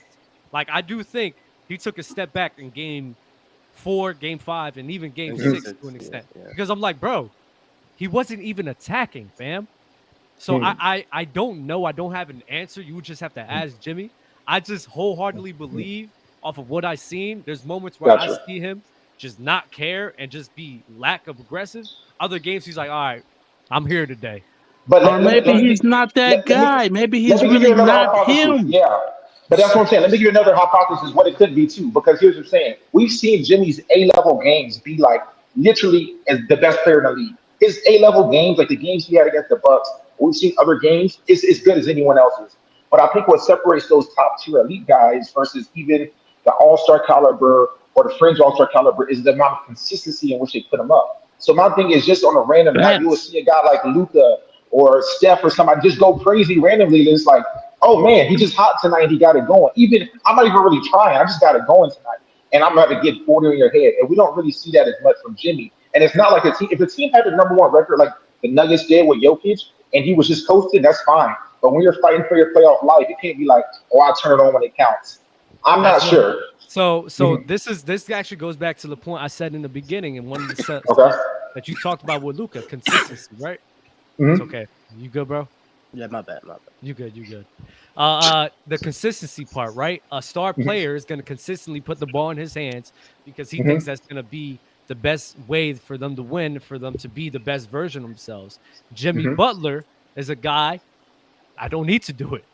I don't need to do it all the time. I'll turn it up whatever. And what happens? Look at what we're doing now. And somebody said in the chat, Miami was doing this last year. No, we were not. We weren't having series shooting 42% from three. Right, Series right. shooting 39 or 38% from three. Mars, double check me on that on the Boston Celtics series. And even then, our lowest one was, I think, 32 against the Knicks. Last season, our best was 34 from three. Like, that's not just Jimmy. That's Gotcha. not just we were just doing that. It's Jimmy. And you allowing credit that those to times Jimmy, though? I What do you credit credit that I to? credit it to the system. I credit it to the players, and I also credit it to Jimmy Okay. Butler allowing all of that to work. Because a lot of star players, what they do is, because of how consistent they are, I'm gonna go ahead and make things happen because that's the best way for us to win. And it could take away from those guys. I think it's just all in one. And I do think, Ty, you're all correct. I'm not crediting it all to Jimmy. People who say that Jimmy's spoon feeding Caleb Martin is dumb as hell because that's not That's the true at all. point. Yeah. It's So not that's my true. thing with the allowing. It's like, okay, if I'm sitting over here, just because if I'm not that caliber player who has the ball on my hands Last year all in the the East, time, you guys right. shot like 30%. 30% from three? Okay. Jesus So Christ. what I'm saying is, if I'm a caliber player where I don't have the ball in my hands all the time, and then someone just so happenstance, like a Caleb Martin, happens to get it going, I don't know if it's as much a credit to my willingness as far as like this is the offense now. Maybe Jimmy, instead of getting 23, 24 shots like you see some star players in the playoffs, it's like, okay, the game plan is to get you 17 shots. So since you're taking much less shots, it's much easier for someone else on a hot night to have it going. Not necessarily a testament to the willingness like a Steph Curry. I see what you're saying. I really think it's a willingness because I've I got seen you. enough evidence of Jimmy just turn the shit on. So it's like, who am I to But- doubt it now? But I have a Doug, question though. I have a question. oh, go ahead, real quick. Go ahead, bro. Do you think that Jimmy Butler has the same thing as like the AD syndrome, where like he turns it up one game and then the next is just like No, He got more motor than AD though. He got more motor than AD. I think AD, his issue is, I think the shot selection is a big issue for him because there's a lot of times where he's taking contested mid-range shots, contested jump shots, and I mean just jump shots in general when that's not really his game. AD, it's not really much of a. At times it's a willingness, and at times it's a lot to do with shot selection. So AD's a little bit different. And I think it affects his defense as well. Where generally he still gives you the same effort on defense on a nightly basis. His defense I never seen his defense really take a back seat just because he's not being aggressive necessarily offensively. And when AD, you see a clear distinction. And when his offense is cooking, usually his defense is a little better as well. And when he's having a bad game offensively or being lackadaisical offensively, usually that translates to the defensive end as well. In my opinion. yeah, but the thing is though, that only happened like twice this whole playoffs, where like his offense was trash and then his defense wasn't as good as well. Right. It was less this postseason. I do agree with that. But throughout the year, you see that with AD. Whereas Jimmy, it seems like he's more, like you said, he's just taking the back seat necessarily more on offense. But Dub, like we criticize KD when he lets other guys cook or when Russ was taking all those shots. I don't do that. I don't. Okay, you could. I don't do that. I say people did. You know, they criticize KD for letting Russ, be ball dominant. Why isn't KD demanding the ball and blah blah blah blah? And it was to the detriment of their team and they lost. You know what I'm saying? Just because Russ didn't start shooting 45% from three, you know what I'm saying? He gets blamed. Just because these guys are cooking, you know what I'm saying? And now he's getting credit for it. I can't go by that logic. You know what I'm saying? Those guys are just being great on their own. You know what I'm saying? You can give the guy the keys to be great, and he still sucks. Okay, so that's where I do want to harp on. Like by me saying that that's what Jimmy Butler does, I'm not therefore diminishing what those other guys are doing or the scheme that Spo is running. Right? I do think Jimmy's not doing it all alone. My whole point in bringing that up is I don't see a lot of star players having that level of willingness to allow those guys to be themselves. That's it. But these guys playing the way that they're playing, Jimmy's a small part of it, But I do think a big portion of it, these guys are just good at ball. You know, Right. Spo They're has playing a well. great. They're playing really well Yeah. for sure. Spo just has a great system that they're Do running. you think these guys, if Jimmy left or if he gets traded next year, which he's not, but if something happens, do you think these guys are now not good? If Jimmy leaves, Yeah, do you think like I'm saying, like does Jimmy make them better? Like you're saying, he's empowering them. Or are these guys just good players I think in the they'll future? be. I think they'll be. If Jimmy's gone next season, I do think they'll be a playing team. Yeah. 100%. Right, I can see. but depending on who they replace him with, okay, sure. Yeah. Or it Because don't matter. here's my Who thing. it is. Julius Randle. Stop it, Morris. Oh, no. Facts, Bottom facts. seed. Bottom seed. They in the lottery. They in the lottery. Speaking of Julius Randle, do I have a question, Dooley? Is Jalen Brunson better than Jaylen Brown? Yes. Oh, Jalen Brunson better than Jaylen I Brown. thought you said Julius Randle. That's a tough Yeah, one, yeah. actually. That's a tough one. I'd But I said it. rather I have said Jaylen it. Brown. I said it on the last open gym as like a troll, kinda. But like I was like kind of serious. I think that's a good question to have. I don't I'd want to rather have too much, I'd rather have Jaylen Brown. I don't want to have too much recency bias, but I may side more towards Jalen Brunson. Because if you take Julius As Randle the number one, yeah.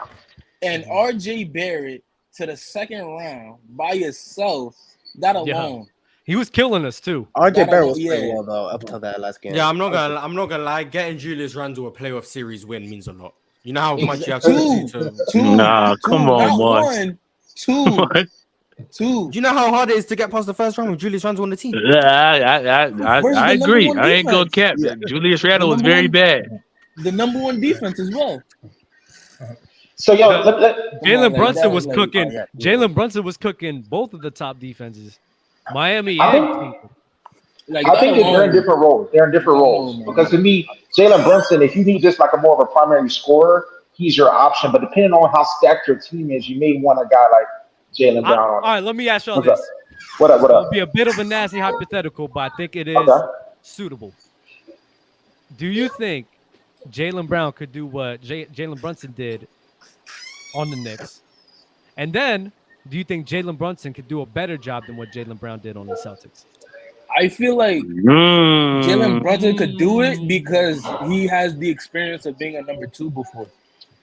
Jaylen Brown on the Knicks is a terrible fit. Not Jaylen. Yeah, Jaylen Brown on the Knicks. Since he had that, he already knows, Jaylen Brown like, and Julius Randle just Yeah. force Julius Randle right and force Jaylen Brown left. Oh Jesus Christ! It might get confused. What I don't know, What do boy. you think? Mars, what do you think? I'd rather. I think Jaylen Brown on the Knicks is worse. I don't think either's great. But my question was going to be, I thought this is where you was going, was the hypothetical. Put Jaylen Brown in Dallas instead of Jalen Brunson. Is Dallas a better team? I think Luka and Jaylen Brown will be a good fit. I think that's a better fit than Luke and Jay, right? Because he provides that more defense to make up for. And he's not a great defender. I'm not saying that, but his size and everything, I think, would be a better fit in Dallas. Jaylen Brown. They would have But I lost have to a Golden question State to anyway, that though. They would have lost to I have Golden a State. question to that. So if everything happens the same way and Luka doesn't play the 2 games, do they win those 2 games? Yeah, I think so. Talking about last year, right? You're talking about last year?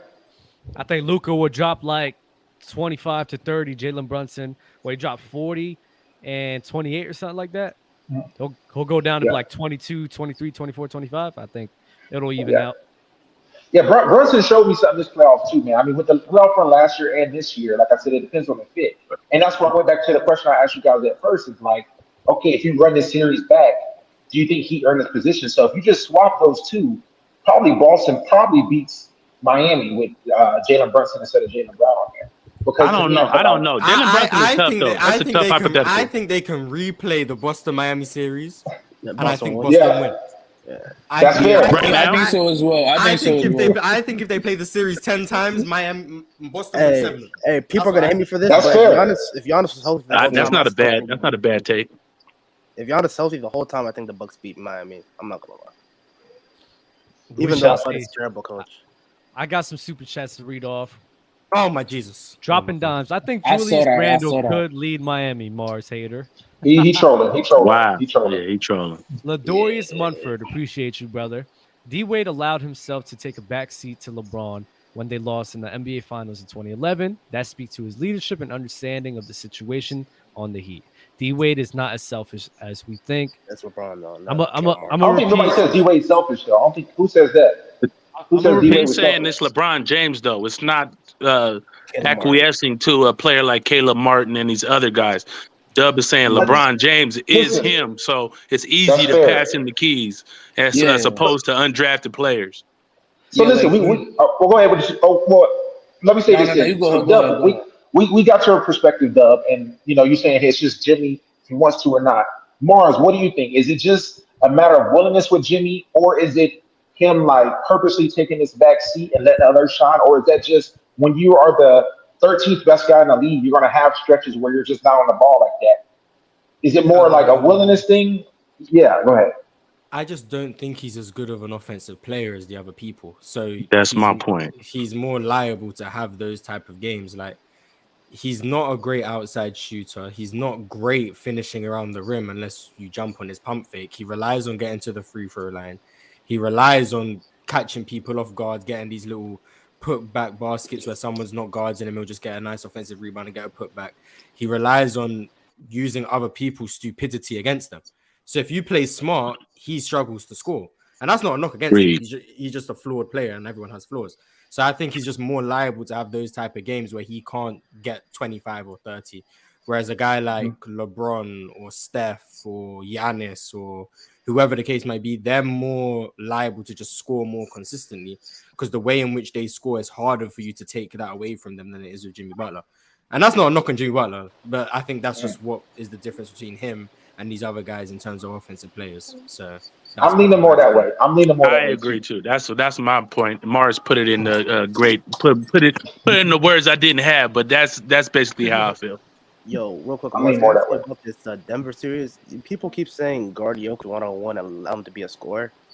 At some do you think let's say he's just killing Miami though, like the entire game? Like, is it even possible to cut off Jokic's playmaking completely? Like, is that even possible? No, it's not. No, I don't think so. The dribble handoffs are an elite call. Yeah. Bro. Like, No, I'm saying at Hey, some yo. point you do the handoff, you set the pick. It's like, bro, you can't. What can you do against that? You can't do that. And that another thing I hate too is the phrase, "Hey man, we'll just let him get 40." Like, I hate when people say that, man. Like, it ain't that easy for somebody to score 40 in the NBA. It ain't like, okay, we're just gonna let this guy. So even guarding a person one-on-one and guarding them well, you're still getting 40. You know what's It's not so like we funny? let you get 40. You What know you what's think, so, Doug? you know what's so funny when people say that, and I hate it so much. People don't. I hate it understand- too. People don't understand.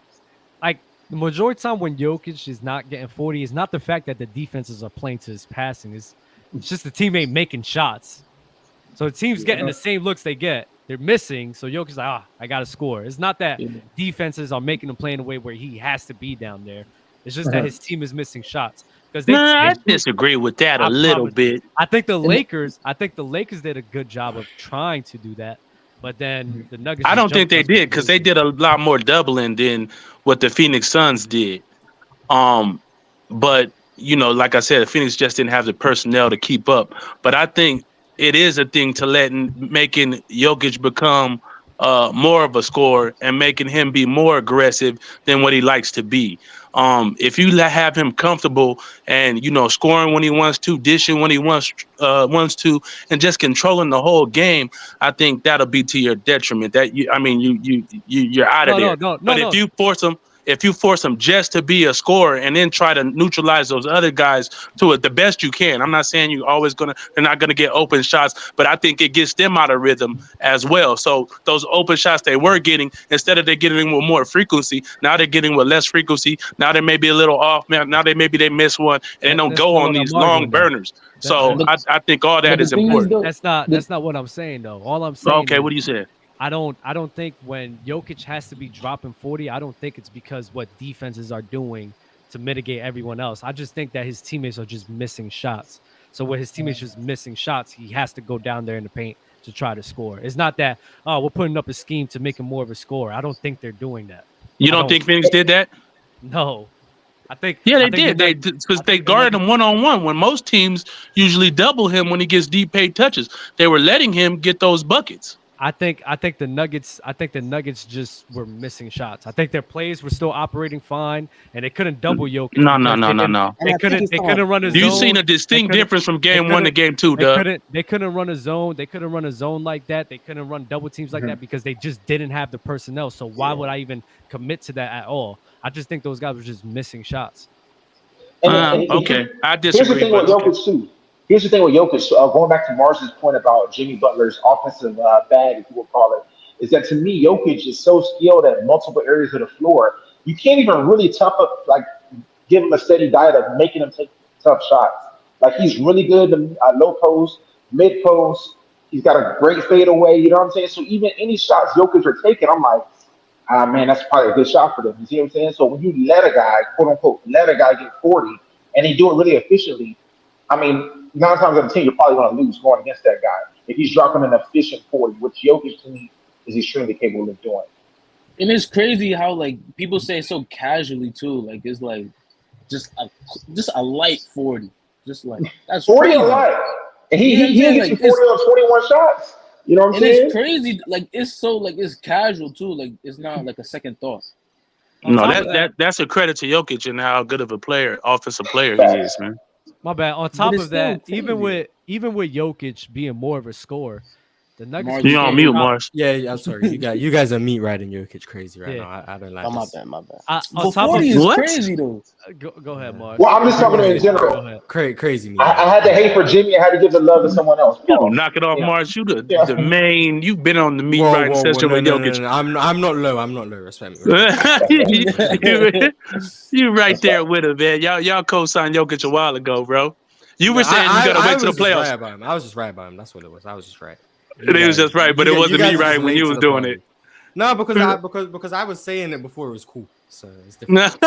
Who's the next under the radar? I would like to say this. Oh, when I'm right about Jalen Green, I'm gonna be right. I knew it was Jalen Green. I was about to say that. No, When my I'm- when God. I'm right about Wait, Jalen Green. Mars. Hey, Jalen Green better than Jaylen Brown? He will be next year. Double, what were you gonna say? I would like to say this, like for the Nuggets and him being more of a scorer, they were still putting up like 115 plus points every game. Besides When? game 2 against the Nuggets, against the Suns. Take a look back at it. I did. It was game 2. I think game 3 as well, right?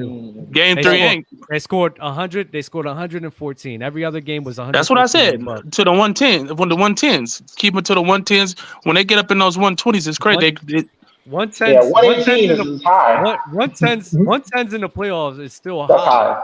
It's still That's pretty high. high, right? But I'm saying, what did they score against the Lakers? Like, I don't know, what was the? Lakers are different, but you just admitted yourself that they were playing more towards scoring, and then that's where they saw more success. They did. Okay, the Nuggets. You said the Nuggets were playing more to the passing lanes, and they were still getting torched. So wouldn't it? What? Yeah, I said that.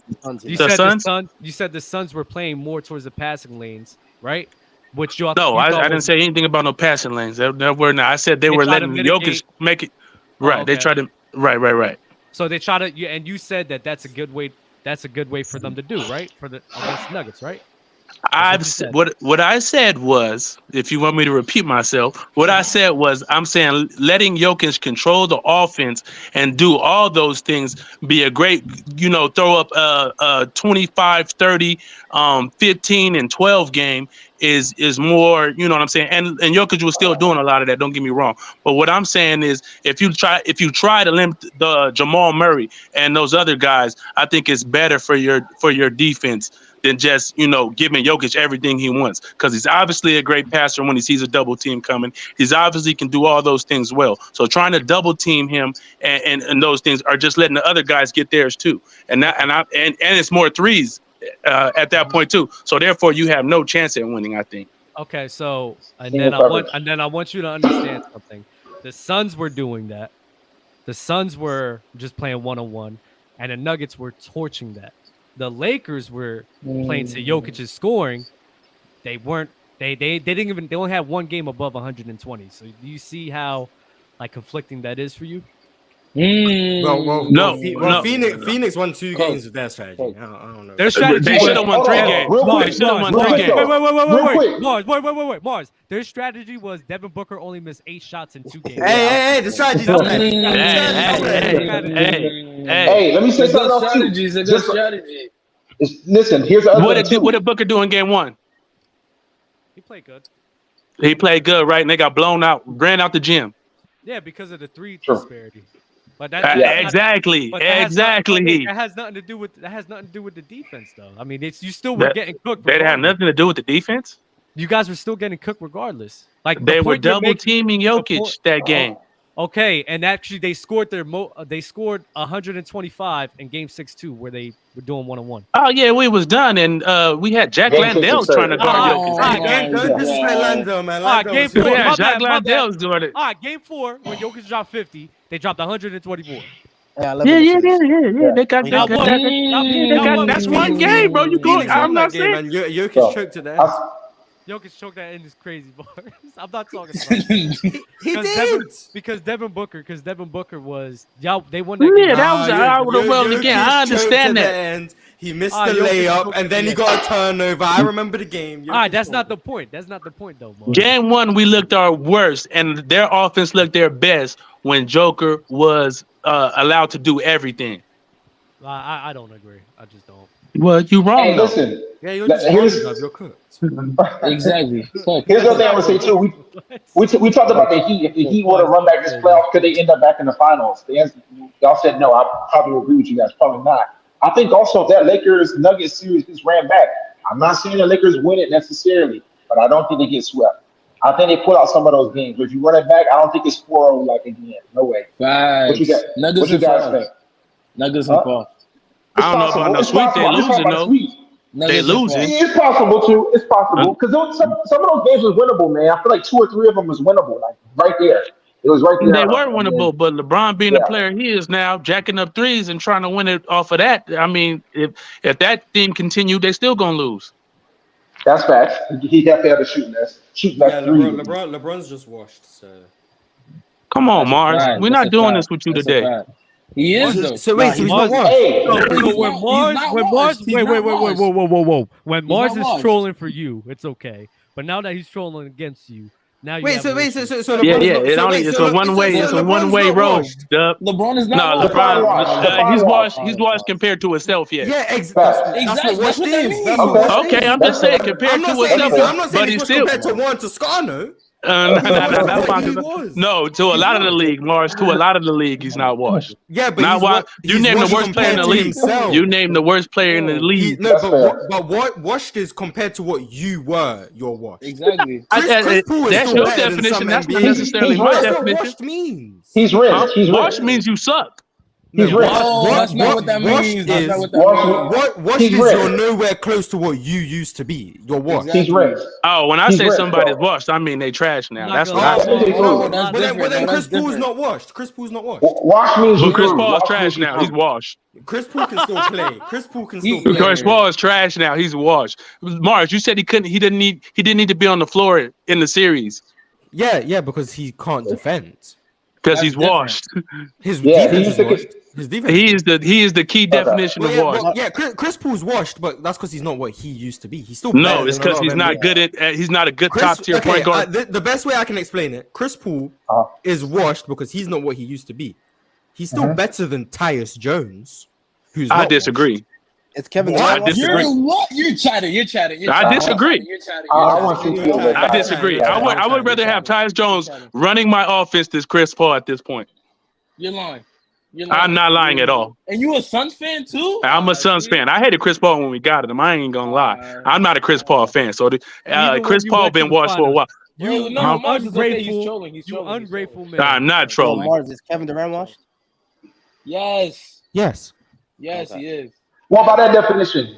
So by that definition, sure. But by that definition, he's washed, but that's not washed to me. He's less washed than LeBron. He's less washed. He's less washed than LeBron because KD is closer to himself than LeBron is to himself. So he's less. I wouldn't call KD washed. I'd call him. He's approaching washed. Exiting. He's rinsed. He's rinsed. He's rinsed. He's rinsed. Okay. He's rinsed. Yeah, he's rinsed. He rinsed. Not washed. It's Harden washed. Harden's Yes. washed. Harden's washed. He's Russell washed. Westbrook is washed. Russell Westbrook is washed. Ty, is Harden washed? Is Russell Harden Westbrook is washed. Nah, Russell I think Westbrook Harden washed? is rinsed though. No, Harden's Harden. washed. Harden ain't close to what he used to. He ain't close to what he used to be. For Yeah, but two he still games- is he for better two than Chris Paul? games- Is he better For than Chris two Paul? games, Yeah, for he's those 2 better. games Thank against you. Boston, he looked like himself. AD he's washed? better than his Huh? AD. AD, is he washed? AD's brittle. rinsed. I can't He's call it. rinsed. I can't call AD washed. rinsed. AD's not washed. AD's not. Name the point guards that Chris Paul is better than, starting point guards that Chris Paul is better than right now. Tyus Jones is a bench player though. D'Angelo Russell. Exactly. That's what I said. Name the starting point guard. Wait. Starting point guard. Starting point guard. D'Angelo Russell. Stop. All right, listen. Spencer Dinwiddie. That's another one. Shitty. Okay. You're including Let's see. D'Angelo Russell. I think that's a good one. No, he's not. I'll say that's close to me. It depends on what you That's ask for. close. They're asking D'Angelo Russell. He's better than Killian Hayes. He's better than Killian Hayes. Right? Better than Is Killian Hayes. CP better than Yeah, he's better. Westbrook right now? CP better than Westbrook? Right now, Ugh. are they? It depends on your team. I'd rather have Russ. I'd rather The have Russ. defense. I think I'd rather have. Depends on the team. I don't want neither one of them, but I think I'll take Russ. It depends on your team. He's better than Mike Conley. He's better than Mike Conley. Is he better No, hell no, He's not better They than said- what? no. better than than Mike Kyle Conley's Lowry? definition of wash? How is Chris Poole not better than Mike Conley? I'm taking. You don't think Mike Conley would be better on that Suns team than Chris Paul right now? No. No. I do. Well, better on the Suns doesn't mean you're a better player. That goes back to what could play. Right. We can say that. We can say that. We can say that. But Chris Paul, what he used to do was lift teams up. You know what I'm saying? He would take bad teams and turn them into This is playoff why teams. he's washed. This is why he's washed. You can't Right. do that no more. This is why But he's he can't do that no. He can't do that at all no more. So to But say he's he's still better than Mike Conley Yes, he's in better a than great Mike Conley. situation, with the Suns, I don't know. I think Mike Conley might be a better player than Chris He's Paul. better than Mike All Conley. right, I disagree, but go ahead. Is he better than Gabe Kyle Lowry? Is he better than Kyle Lowry? Gabe Or Vincent. Kyle Lowry don't Of course. start. Gabe Vincent starts. Gabe Vincent. Oh, Is my Is he bad. better I- than Gabe my Vincent? bad. Is he better Yes, than he's Gabe better No. than Gabe Vincent. He's better than Gabe Vincent. You If you wouldn't say take no, Gabe it's Vincent recency over Chris bias. Paul right now? If you say Gabe Vincent is recency bias. I'm not gonna lie, you guys are cooking CP3 for no reason because he's not that bad. You're He's saying- not How that is Chris bad. Paul worse than Gabe Vincent? He don't It's play recency defense no bias. more. He's a cold. Gabe Recency Vincent don't bias. play defense. He play better than Chris Paul. Oh, Gabe my Vincent No, if you tried. say Gabe Vincent is He's Okay, quicker. tries, He's, not He's good. quicker. What are you doing? Yeah, he's The quicker. biggest Doesn't thing, mean though- he's better. The biggest I thing mean, against Chris if they Paul, don't play defense and he's quicker and he can move around screens and navigate stuff better than Chris Paul, that makes him better. But the question isn't who's better defensively; it's who's better. overall, So what does Chris Paul do better than besides pass the ball and just facilitate? That one thing. What does he do better than Gabe Vincent? Still Does he better in shoot the better? mid-range. He's still better in the mid-range. 100%. He's better in the mid range. I give you that. If he's open, he got to free be throw line, open, free throw bro. line, Mars, free throw line. He's not Yeah, creating any shots. That He's not elbow creating jump shots shot, no more. That elbow jump shot's still there. He can still get to That's that. it. elbow. That's it. That is it. That is literally might be it. Wait, what else? Is he better than CJ McCollum? No. No. I'm willing to have the conversation. Yeah. Come on, Mars. This is nasty. I don't think that's crazy. I'm willing to have the That's conversation. not that crazy. DJ's defense is woo. Yeah, CJ's defense is bad, but Wait, Chris Paul's defense is just as bad at this point. Starting point guard? Who's the Timberwolves starting point guard? Nas Reed? No, not Nas Reed. No, that's a center. That's a big man. What I'm saying. Who is the Timberwolves starting? Starting point guard is Mike Conley, no? Right. No, he's Oh, on yeah, Utah. it is. Yeah. It is. No, he's on Utah. It is? Right? Oh, I thought is. it It was. My bad. I'm tripping. My bad. Let me see. Who on the Oh Wizards? no, Mike got traded from Utah, right? So still you name me 5 players that are better than Chris Paul. 5 starters. Yeah, he's Oh, no, Mike is washed. Minnesota. Mike is in Minnesota. See, I'm not about to try and vouch for Chris Paul not being washed. He's I washed. said he sucks. Yeah, you said he doesn't suck though. He sucks. Suck is a strong word. No. He's bottom tier point guard in the league. He's naming 5 players. Starting point guard. Yeah, that's come on, bro. He's a starter. Yeah, I said he's better than you Tyus can't. Jones, You can lost barely your name mind. 5 point guards that are better than him. 5 in the whole league. I said, well, that's because I can't. You can name more than 5. I'm gonna be honest. I don't know who the starting point guard for the Utah Jazz is. Since Mike Conley left, I don't know who's been starting. I know they had Chris Dunn, but I don't think Chris Dunn was starting. Nah, so I don't know who yeah. that starting point guard is. Because Is nobody it, is it, for the Utah Jazz? THT? Is it Nobody THT? really. I think No. Because I'll be honest, I Nobody- wasn't watching Utah post I like wasn't that. watching a lot of Utah. So Who's the I starting don't point guard know. for the Jazz? Someone tell me. I think it might be THT, but I don't know. I thought it was Jordan Clarkson. Point thought the guard. whole time. Yeah, Jordan Clarkson. He's not off the bench anymore. I thought he was a 2 guard. Nah, he was. I thought he was a 2. Let me look I it up. remember that. Jordan Clarkson's a 2. I thought it was THT, but I could be wrong. Colin Who's your Sexton? starter for- Wait, is Jalen Green I, starting? I don't think Colin Sexton Colin starts. Sexton doesn't start. He plays off the bench. Who is See, it? Really? Look at us. None of us watch Jazz See, games. Look, it's Colin Sexton. you can't Colin even- Sexton. Damn, the whole chat. No, you talk Jazz fans? It's Colin Sexton. Colin Sexton. Nobody it is watches Colin Utah. Keep it a bean. Yeah, Colin I Sexton. stopped watching Utah a long time ago. Exactly. So, Yeah, facts. After Yeah. Mike Conley got traded, I think the only games I watched is when they played the Lakers. Remember again. when they had that After the hot start? 10-0 run, after that 10-0 run in the Yeah, they had a beginning of the hot season, start. I remember nobody people like, watches. Utah to Nobody the watches Utah Jazz. making the playoffs. Come on, bro. Yeah. CP3 is definitely washed. LeBron James is not washed. He's washed. LeBron He's is washed. nowhere washed. close. He is. He's Oh. he's washed. LeBron he's went still from by good. far and away the best player on the planet. No Oh, debate, 100%. no If you can doing it like that, I said that. But arguably the best player to ever exist, to now he's borderline top 10. That's washed. that's not washed. He's washed. He's washed. That is Borderline washed. top 10. How is that Oh, not wow. washed? He went Is from the being- top 10 player wait. Duh, He went- duh. he Is the went top from 10 player being- washed? Listen, here's the thing. He Here's went the from thing. arguably being the best player to ever exist I to a asked Dub the borderline question, top Mars. 10 player. I That's washed. asked Dub the question, Mars. I Let me get don't. it after. Me personally, I rank wash as in you're just trash. Thank You're you. washed. Thank you. But I don't Thank think you. Chris Paul is trash. No, Chris To Paul me, not. he's trash. Y'all you struggling to name called Chris 5 or Paul 6 what? starting point guards better than him. Nah, Chris Paul not washed. The biggest thing with Chris Paul is that He said LeBron is top 10 in the league. I You're have trying to called- struggle I have- to I find have- 5 or 6 starting I point have guards called better than Chris wash. Paul. I need to apologize for Yeah, that. you have called Bob? Chris Paul. I need to Let me see. apologize for that. My 5 to bad. 6. It's fine. If you guys don't call LeBron washed because you consider washed to just be terrible, then yes, LeBron Yeah. is not But washed. Wash is similar. By that definition, LeBron is not washed. By his own Listen, way he used to be, he's washed. Wash means like it's done. Just like when somebody say he cooked, it's done. Yeah, he cooked. It's over. Like this to me, Cook means it's it's over. Chris Paul is ready for Wow. retirement. That's fine. That's fine. By that definition, LeBron is not washed. So Yeah.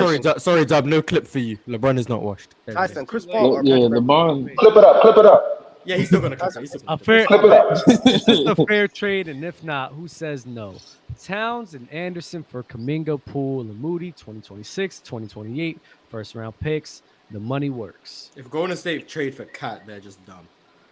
Yeah. Wow, why do you think so? Golden State. Why do you think so?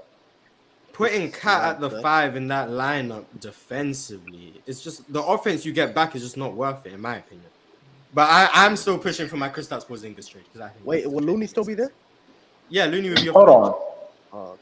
Hold on. So you think Kristaps is going to be a better fit from Golden State than Cat? Yeah. Because he's a better defender. I don't see that. He's not as a Better rim protector. Rim protector, yeah. Provides rebounding. Can still stretch the floor. Can still play in the post. Doesn't require the ball. Is pretty content with 17, 18 points a game. Kai's gonna be someone who wants the ball a bit more. And Kristaps Porzingis, from what I've seen, has shown me in the playoffs he's not a bum. So give me Kristaps Porzingis. But when Mars said that trade, when I first heard it, I was like, "Hey, actually, that's not bad though." I'm a GM at heart. Exactly. Oh man, see, I gotta stop giving him little Mars praise. talks I try to give him a little GM, praise, a little flowers, and then he started running off at the mouth, man. Yeah, it was a good idea. That's it, Mars. Just say yeah, that's it. Mars talk GM. Mars talk GM. How does Mars, everyone feel? oh my God. How does everyone feel about Brook Lopez leaving Milwaukee now? Remember when I said that, Mars? They said it was To where biased. though? Yeah, because they were seen as contenders, so he wasn't going to Yeah, leave. no one But was talking now, last I still time. don't think he's Well, going to leave, but it makes They're still contenders. It's more viable. If he were to leave, where would he go though? They're still contenders. He's gonna go. He's gonna go to where the money's at, bro. He already got a ring. He don't care. That's fair. Like he, Who won the he five from Milwaukee? Dallas might pay him. Dallas might pay him, and I did tell Might. people that they were gonna get that Brook Lopez. Man, bro, I'm a prophet out here. I think Milwaukee's gonna do what they can to keep him though. We'll see. I don't know. They don't have enough money. They'll have to. I think they will have to bare Who's the minimum five, give him. then? Who'll play 5 for them? They'll probably still have Bobby Portis. Do you think he'll go back to Brooklyn? I don't know. Maybe he'll go wherever the money's at because I think the bare minimum he's going to be looking for is 18 mil. I think it's bare 18 mil minimum. per year. Because he could go over there. At least 2. So he'll get 36 mil, 36 mil, 40 mil in the next 2 years. I think there might be a team that will offer him like 3 years, 45. Which is like I think 15 they a will. year, but 3 years. So For Lopez or Porters? Lopez. I'm talking about Brooklyn. Brook Lopez to the Okay, Rockets. okay. Mars. Brook Lopez to the Rockets. No, we're good. We're good. We're good. We got Sangoon. We're good. We're good. Hey, Reggie Reg. Hey, what are your thoughts on Shannon Sharpe leaving Skip over conflicts of interest with his relationship with LeBron? Did he open up and confirm? No, that's not with LeBron. I didn't know Shannon Sharpe was leaving the show. He's leaving. So Yeah, I've been they looking this announced up. it yesterday. I don't Yeah, think he's going to leave after the finals. He's leaving after the finals. Yeah. But I don't know if it's about over LeBron. I really think it's over the Tom Brady comments months ago, if you guys remember. When Skip came out crazy. It was that, and then crazy. the Hamlin incident, And the Hamlin. Plus the fact, that too. But they speculate that LeBron's stuff has something to do with it too. Like I disagree with that because what Skip does is good for LeBron. So I don't think that's a. I don't know about that either. I don't know how is it good for LeBron. Yeah, man, that's publicity, bro. They're talking about LeBron every day on that show. Maybe if LeBron retires, there's no more show because Skip has nothing to talk about. Exactly. That's why they talk about the Cowboys every day. But from what I know, Skip Bayless has moved on to hating Luka. Everybody Patrick Mahomes.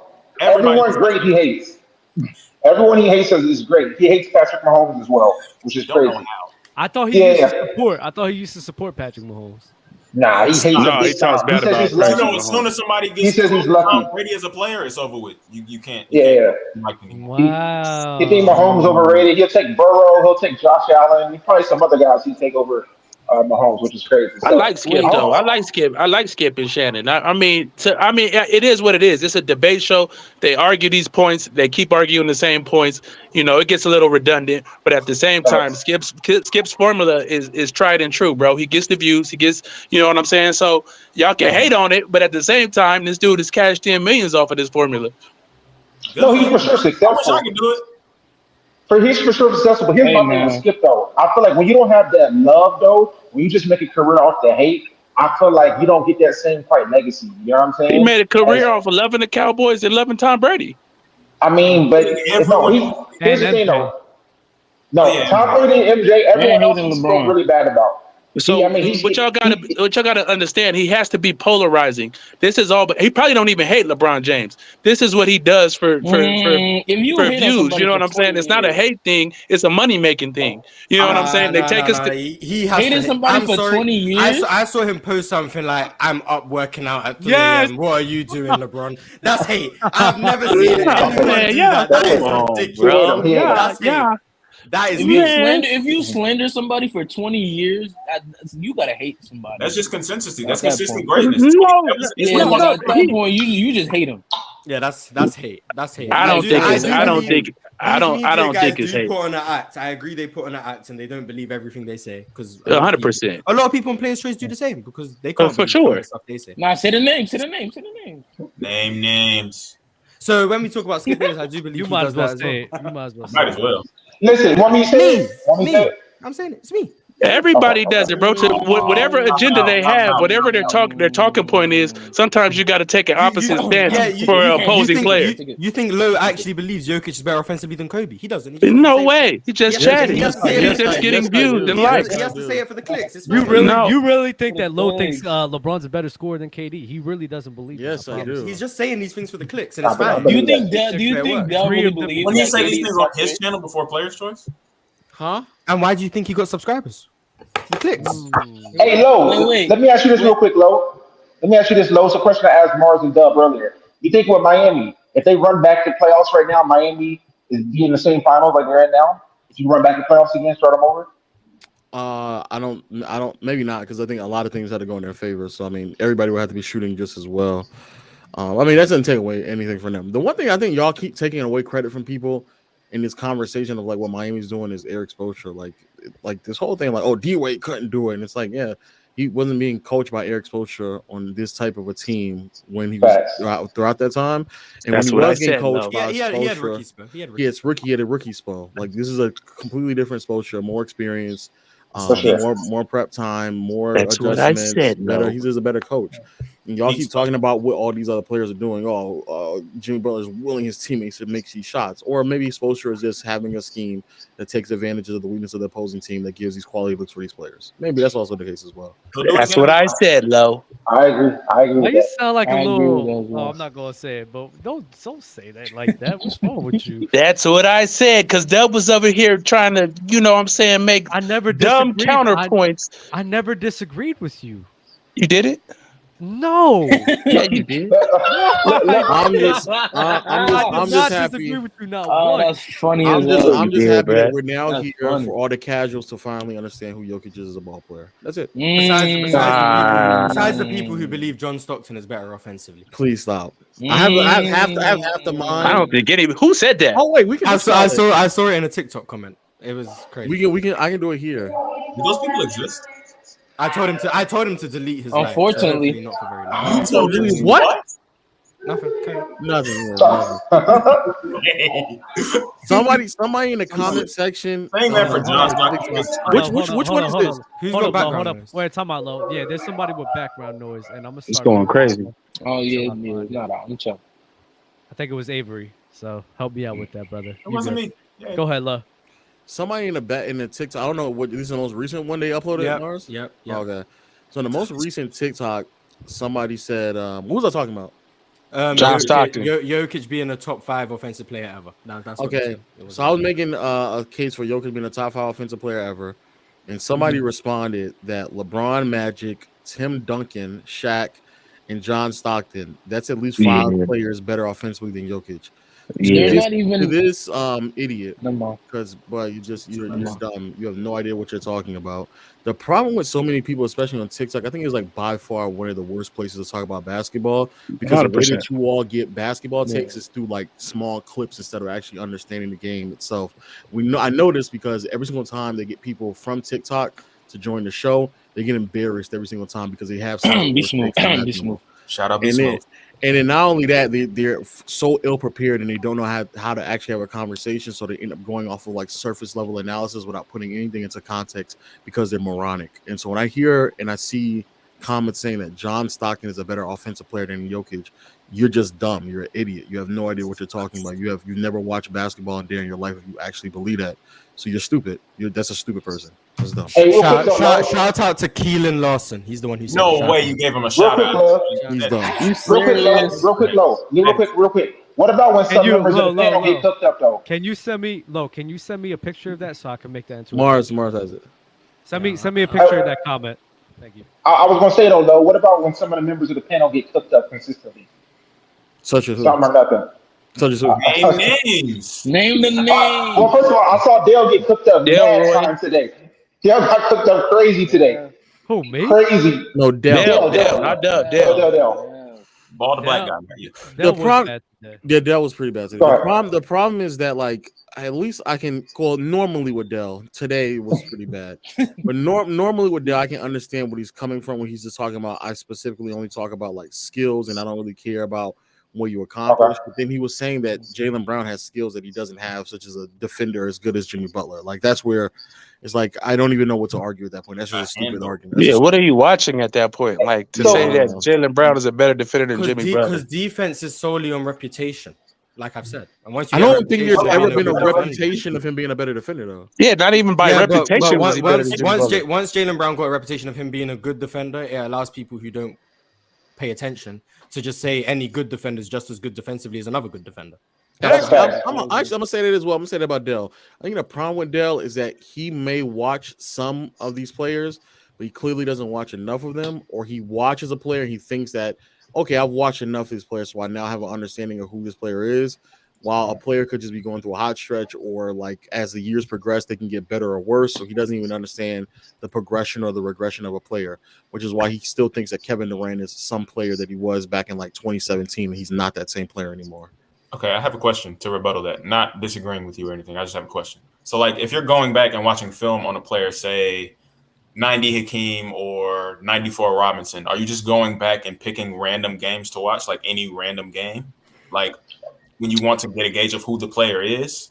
Are you just going to go pick a random game instead of like highs or lows that they had? No, I'm just picking whatever games that unfortunately are available with some of these players. Some of these players, there's enough footage for me to like gauge some of the growth. So like offensively, Hakeem was a much more aware passer in the mid 90s than he was in like the late 80s. Like he was just a better passer in those regards. And you can just see it. Like there's times where he's getting doubled and he doesn't make the right reads. And some of that comes with also like Rudy being the head coach and then being able to put him in better situations. So yeah, like those things are there, but then also like as a passer, like you can see the limitations of Stockton, but you can also see the adjustments that their offense made as like the late 90s continued to progress. They became way more post. Oh no, that ticket highlight clip was some John by Stockton far passes was by far the middest highlight reel I've ever seen in my life. God, he was making some wild passes. I do have. Don't hate on the better offensive player than Jokic. Please Don't stop. do that. You know what's I also agree. crazy? I think Low goes overboard with the Stockton hate, but he's not better than Jokic by no stretch of the imagination. As far as scoring, all those things, we have to take all that into consideration. So, of course, he's not better than Jokic, but I think Low goes a little overboard. Gerald's in the chat. He just cooked Low. He just cooked him. Stockton averaged more assists and shot better from the field for his career full. So I don't know if he shot better from the field. I'm gonna be honest. I think he's talking about Stockton compared to Steve Nash, but I just wanted to highlight Gerald's comment. Oh, okay. Oh, okay. I'm about to say, I don't think Stockton better from the field. Stockton did shoot a good percentage though. Yeah, I think he was like 50%. Yeah, on like 52%. He only took like 8 shots. So I'm gonna say it's easy when you're taking 8 shots and wide open shots. It's very easy to do that. It's That's easier. This is what we mean when you say you hate. That's just hate. It's not hate. Yeah, that's just that's just hate right there. In contrast to Nash, that would be easier to do. That's not hate. That's just a fact. How many shots Nash take? Like 12, 13. When Nash went 50-49. 4 more shots. My bad. 4 more shots. Stockton Nash shot a lot of open shots as well, bro. Let's not act nowhere near as close as Stockton. Not even remotely. Stockton didn't take like contested shots. Like his ISO game is. No, his ISO game is not tough like that. Obviously, we saw those deficiencies in the playoffs. Stockton. Oh, okay. Yeah. No, Nash had a decent ISO game. I was saying Nash isolation. I promise. No, he had a decent ISO game for sure. He has some. Real quick. And I agree, Nash. I don't have a problem with Nash better than Stockton, but I don't know. Low like just diminishes what Stockton does and how he ran the offense. I just tell the truth about it. I'm not a liar like many other people or other people who just lie about what they watch. Actually, what's so crazy? In the most recent video y'all upload on the channel, even somebody on the video literally left a comment saying Mia Mars was right. I'm 52 years old and we didn't really watch. The only reason I watch Michael is because I was in Chicago. Yeah, he literally said that. So I know. No, that's true. Yeah. And I know. I mean, regardless of how much I want to troll, what's his name? He didn't watch that many as John Stockton. No. I do find that funny. Like when Scottie Pippen called MJ a horrible player before he arrived, and then like Ticket would be like, well, we were watching him and we didn't think he was a horrible player. Ticket was 2 years old. He wasn't watching him. He wasn't watching MJ before Scottie. He was barely watching MJ with Scottie. No, I wasn't. But, I think me and Ticket around the same age. I don't remember those days at all. I just like find like those type of things funny. Like you wasn't watching MJ before Scottie Pippen got there. When we had our Kareem talks, they was capping about them watching the 70s basketball as well. There's just no way you could watch it unless you are a Kareem's age or older. There's just no way you were watching it. You know what else he was capping about?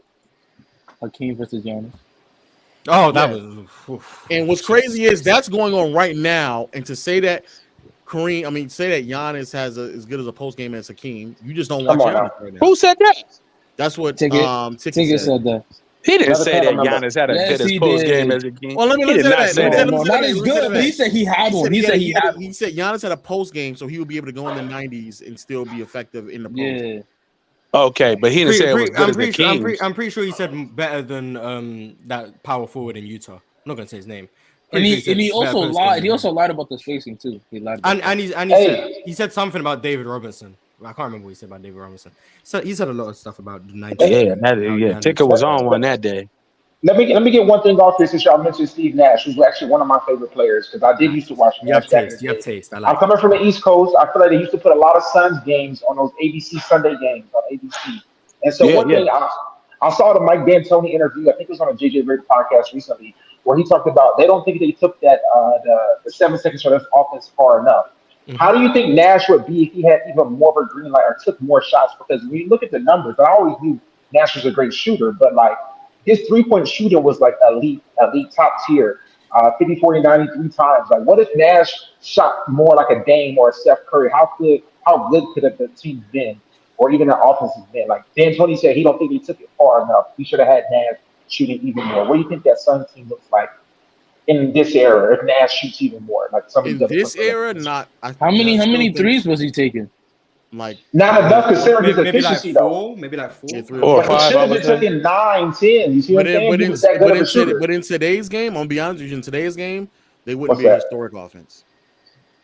But what about even the winning aspect of it? You know what I'm saying? Because Nash was such a great shooter. No, they still wouldn't. that Nope, not that team. I don't think Nash is the type of shooter. When you talk about Steph Curry, go ahead, Mars. Go ahead. You sure. You can go. I was just gonna say that big dog up here. Yeah.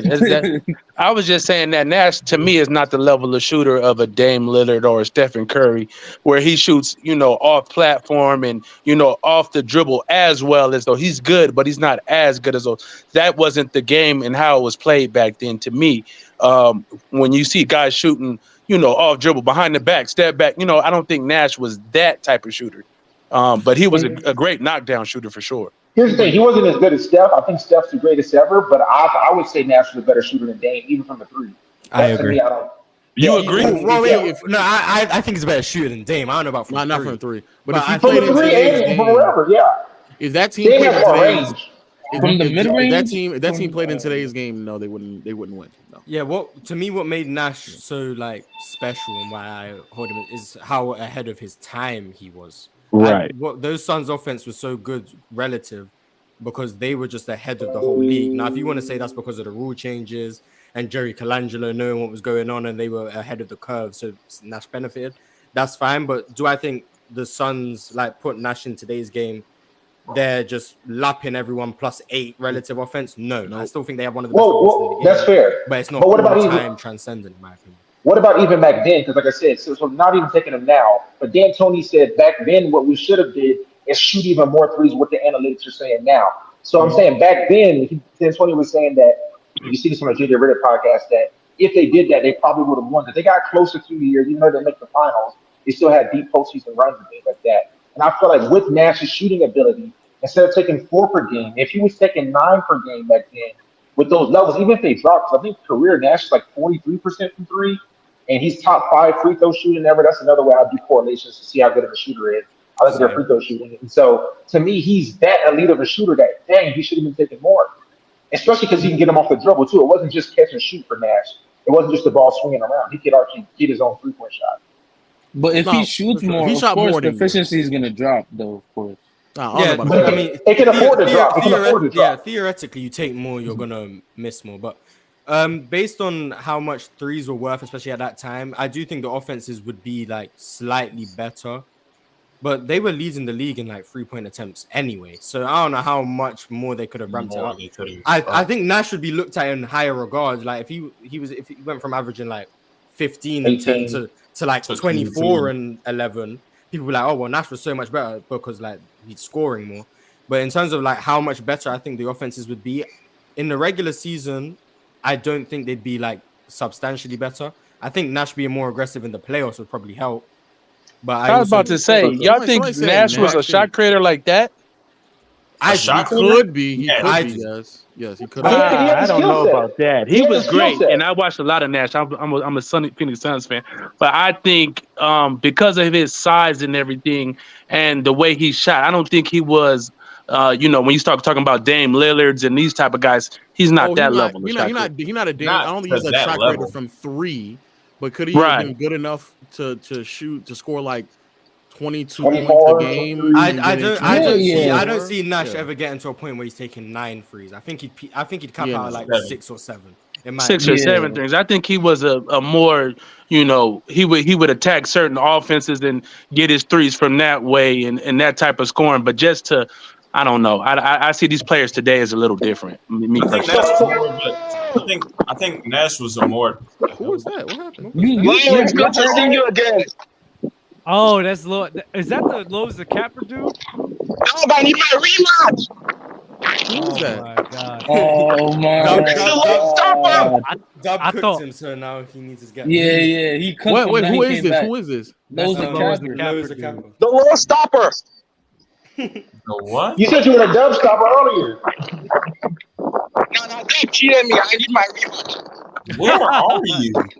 Yeah, where I are don't know you? where He you're at. outside. I know He in he the upside down. If you got, He in the upside down. if you got He better, upside down. if you got a better area to be at, bro, we'll see what you got to say. But fix that real quick for me, man. Hey, so my man said was a Suns fan. The Suns fan. You don't remember watching Phoenix wishing Nash would be more aggressive though offensively? No, You don't 100%. Yeah, Yeah. 100%. Yeah, 100%, 100%. And that's why, and I love Nash, but obviously Me too. we needed him to be more aggressive. We needed him to take more shots. And that's what a lot of teams, wanted to try to do was make Nash a scorer and see how the offense ran that way. You know what I'm saying? So, in times when he had isolation and they wanted him, the other team was scheming for him to be more of a scorer. He didn't take advantage of those moments in the playoffs certain times. Against Dallas, he did it. He had some big games. Don't get me wrong. He had some times where it did, but I think he needed to be more consistent with it for them to be successful in some of those playoff losses. I can't think of any series where Nash lack of aggression was the problem. In my opinion, the 05 Western Conference Finals against the Spurs is entirely Sean Marion's fault. I don't know what he was doing that series. I blame him wholeheartedly. I think he had a bad series. Well. He was in the Stoudemire skies. played well. I don't know He what was in Sean the Marion. I don't know what Sean Marion was doing. I think Sean But Marion was in the 05 skies. against Dallas is a series I go to a lot. They were making him score, and Right, he was nothing but cooking. score. Yeah, So he was I think he was aggressive when the time called for it. If you go from that series, I believe, down to like to the end of the 2007 run, I think Nash in the postseason was averaging like for a playoff series, he had to be averaging like 23 a game throughout that stretch. I would have to look it up. I think they lost because But of their defense, though. It was more. Yeah, I mean, Amari Stoudemire at a 5 is always going to play defense. Yeah, Steve He's Nash was a getting bad killed on the defender. glass, getting killed in the post, of course. Steve Nash That was a was bad the main defender reason too, why like, they that's lost. my issue. Steve I Nash agree. was a bad defender, right? Yeah, their defense was like their offense had to be so great in order. They to had to be I cooking, still clicking. think they should have won in 07, but I mean it happens. So Yeah. What's up? You tell Nash to show up, then they'll win.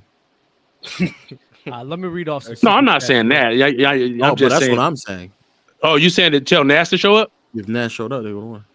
Well, he had. What was the average that series? Oh, he showing defensively. He left. Oh, right. Yeah, he left the man open. I thought you were talking at the about corner. offensively. I thought you were talking about offensively. No, he didn't show defensively. He showed defensively. He would have won. Okay. That loser. There you go. Loser is crazy. He's a He loser. is. He is a loser. Technically speaking, he is a loser. I find he is a loser. I find it funny when people say they'll cook y'all in the chat. I know I get cooked in the debate with any of y'all. That's why I watch Mars Talk Sports and Dubs World to expand my b-ball knowledge. Watching Dubs World is crazy. Have some confidence, bro. No, Where your nuts at, man? What's Get up wrong here with and you? chat. Wait, What is wrong with you, Ty? Dubs World is a place to stand your basketball knowledge.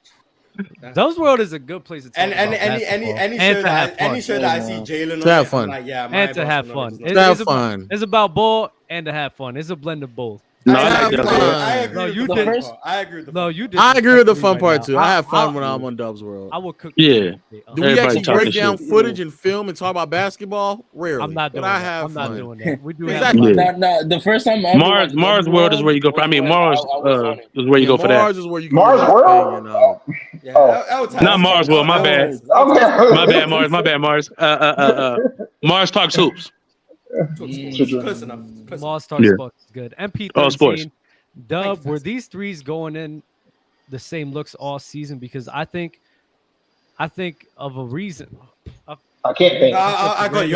Go Dub, ahead. were these threes going in the same looks all season? Because I can't think of a reason for such a random team jumping percentage. Do you understand What what, he means is okay, that okay, okay. Was the- Miami the- getting the the- same looks during the regular season? They were just missing. Yes. Yeah. Okay. Yeah. Okay. Yes. Yeah. They Down the just started burner. hitting- Down the burner. They actually started hitting tougher shots in the postseason, which is I don't get it. So now Right. I'm looking. Playoff rises. Playoff rises, man. Playoff rises. Mars, I just got to the comment section and that's what I'm talking about. Like that comment section is filled with a bunch of like just some of the most degenerate casuals I've ever seen in my lifetime. I don't Bro. think they're actually. Pick one. What is No, say? it's no. I don't know if Dub is gonna large screen me or not. Pause. Is it a pause? That's not a pause. No, it's not. Large screen? Literally, like a few months ago, I made a take about how. Okay, let me say it again. Literally a few weeks ago, I made a take about how Jokic was a better offensive player than Kobe, which would then, in my opinion, put him in conversation to be a top 5 offensive player of all time. And under that post, it was a bunch of, oh, you're wrong. Oh, you're talking about, you're just, it's recency bias. I said this 5 months ago. I said like 3 months ago. I said this months ago, right? I now reiterated that exact same point. The only difference is now he's going into the finals. And now the comment section is completely different tone. It's a completely different tone. The idea that Jokic just wins 4 more games than he has ever done in the years prior in the playoffs, and now all of a sudden your entire take on who Jokic is as a ball player is different, bro. You're a casual. Matter of fact, you are an imbecile. You are a low brain IQ basketball knower, and you really don't even watch hoops. The things that Jokic was doing in the Lakers series, especially as a passer, was not that impressive. If you left that Lakers series thinking to yourself, whoa, I didn't know he averaging 10 assists. Look how much of a passer he is. That was one of the least impressive passing series I've ever seen from Jokic throughout his entire career, even through that entire stretch, because most of the time he was getting assists was through dribble handoffs and one pass away off of double teams in the post. But the fact that you all change your opinions that drastically, and Jokic is basically doing the exact same thing he's been doing all regular season for a majority of the postseason up until now. The only difference is he's in the finals. Bro, y'all are casuals, bro. Y'all have to get off TikTok. Get off TikTok. Go watch basketball. Form real opinions and stop letting people on ESPN and on TikTok form your ideology of who these basketball players are. Y'all are casuals, bro. So below every, I disagree. So that's 2 TikToks for the TikTok world. Wait, low, I disagree. Every Jokic pass away. So I don't. Every Jokic pass is what? Who's playing What what? is that? 1 pass away. That's not true. That's not true. No, it's not. That's stupid as well. He made better passes in the Warriors series that they lost than he did in the Lakers series. People were just missing shots in the Warriors series. He was making great passes when they played Phoenix in 2021, but he had Campazzo cut into the rim. Right. That's fair. My only issue with Jokic and why I didn't have him at that level that you were speaking of, a top 5, is because of his his aggressiveness.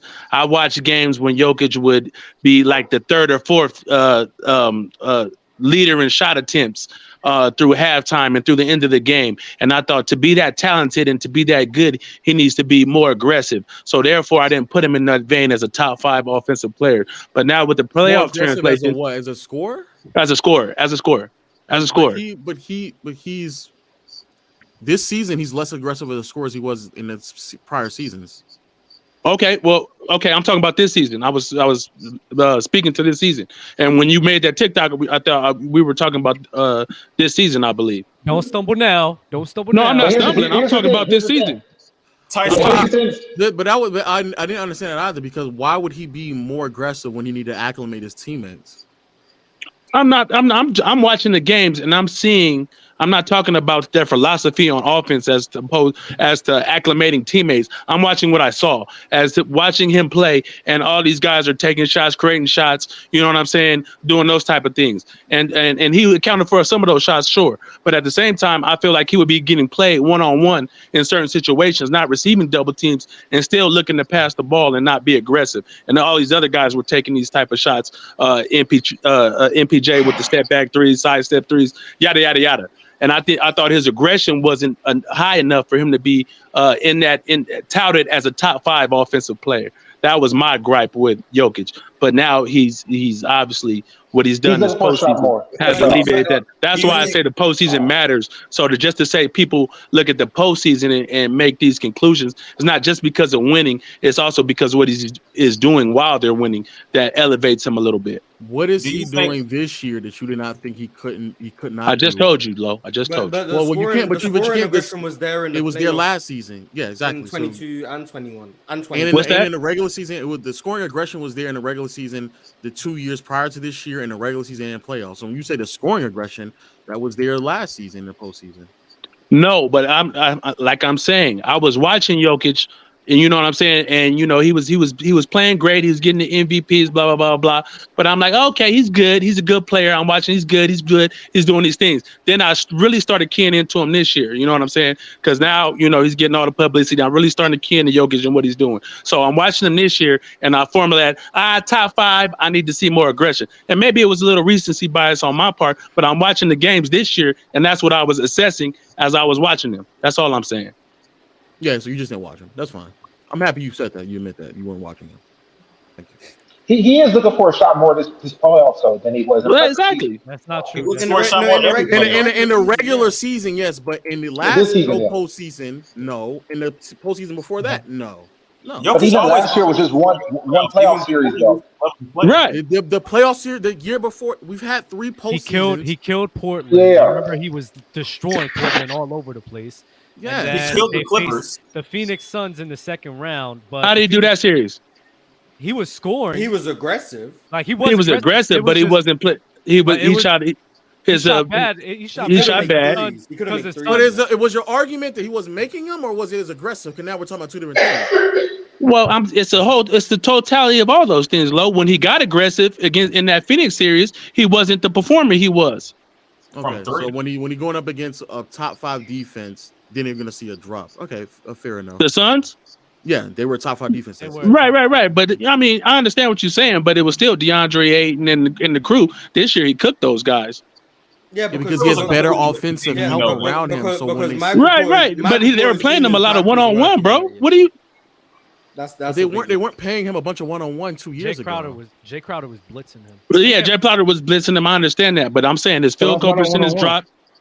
No, I got all what you're saying. I watched the games. I understand he was receiving a lot of double teams. The lack of help, Jamal Murray not being there. I understand all that. Don't get me wrong, bro. All I'm saying is when you're watching these games, and then to me, this was a big prove-it year for him, and he's proved it. That's all I'm saying. So when you talk about him in the top 5, maybe not to you. That's fine, Lo, because you were right.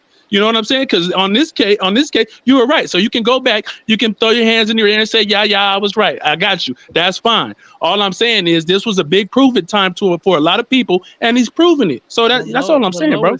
What Lo is saying is the fact that you didn't need this year to validate your opinion on Jokic. He didn't. I did. He's saying in general, you did not need to wait for that, especially going up against the Timberwolves and then the Phoenix Suns. The Lakers, I don't even think that was a great series for Jokic offensive, like scoring-wise. It wasn't. And the passing, I didn't say the Lakers. I said this postseason. I know this postseason. The Timberwolves shouldn't be a needle mover for you. The Suns damn sure shouldn't be a needle mover for you. Why shouldn't the Timberwolves be the needle mover? Because he's been able to he's outplayed Rudy Gobert before defensive. Sure. But I'm saying, hold on, let me finish. So what Jokic's point is, the Lakers series and his scoring, it wasn't great. His passing has been its most simple passing all season long. So we've seen glimpses of him. I remember on Portland, bro, he was killing the Portland Trailblazers. He wasn't missing. But Portland's really porous on defense, though. I'm about to say, is that a good defensive team? Which is but your argument wasn't aggressive against good defensive teams. Your argument was just being aggressive. He's shown that he's been aggressive. That's the point I'm making. That has been proven 2 postseasons ago. That's my point.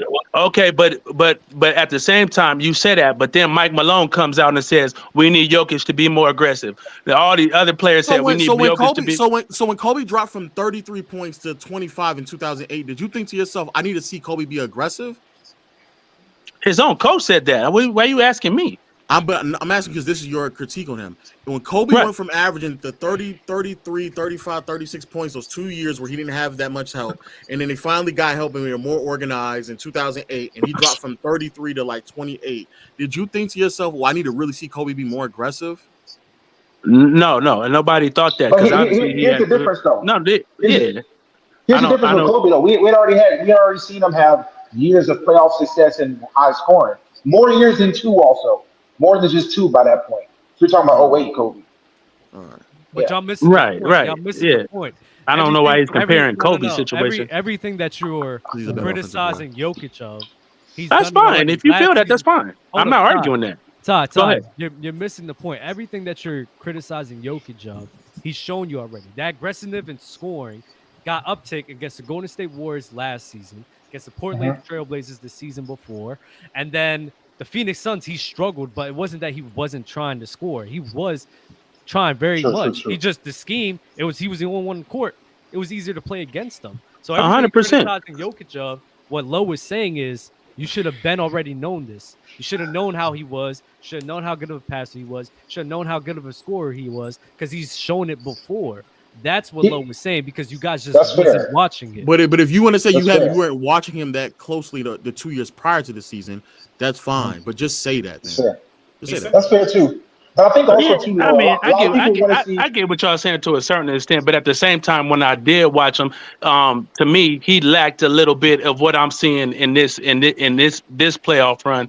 Then I mean, and granted, that's also because the team is better, 100%. We all recognize that. But at the same time, I see little stuff in Jokic. To me, when I go back and I did watch a few games back of those playoff runs, I see a few things in Jokic that to me, his wittiness, especially defensively as well, their scheme defensively as well has got better. So I take all that into consideration. Defensively, yes.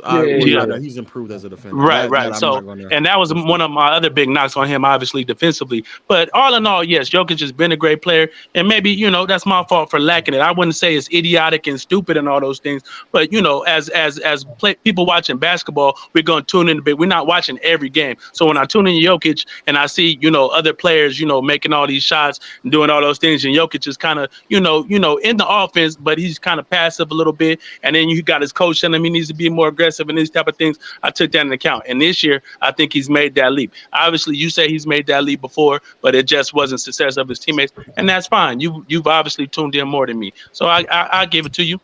Hey, Mars, ask me how good Sengun is. How good is our Prince Sengun? I don't know. I don't really watch that many games. So you watch the Rockets, right? You watch a lot of them. You should tell me. That's what people need to start doing. If you don't know, you don't have to form an opinion. There's several times where people ask me questions about basketball players that I just don't know, and I don't pretend to watch all 30 teams. If you just don't know, then you just don't know. Everybody. I said when I watched them. I didn't say I didn't watch them at all. But I got you. If you watch them more extensively and made that assessment, that's great. Yeah, that's why. I tell people all the time. But go ahead, go. Let me ask you this too, Lo. At what point do you get Jokic become that top 5 offensive player ever for you? Because I know for some people, they past 2 seasons. So after how long? Because for some people to get to that level, they might need to see a little longer than just 1, 2, even 3 years to make an all-time. I said that as well, though. I said that if your argument is longevity, then I'm not going to argue that. I'm more so arguing at their best version, at their peak. Like, what does it look like? And in my opinion, it's a top 5 offensive player. But if you want to go longevity, that's fine. I'm not even going to that because I definitely can get behind that. But then how long does the peak need to be? So for me, it's just 2 to 3 years. 2 to 3 years. 2 to 3 years. So a 2-year stretch for you, you can be like, all right, that's fair. That's fair. Where do you rank Julius Randle's peak?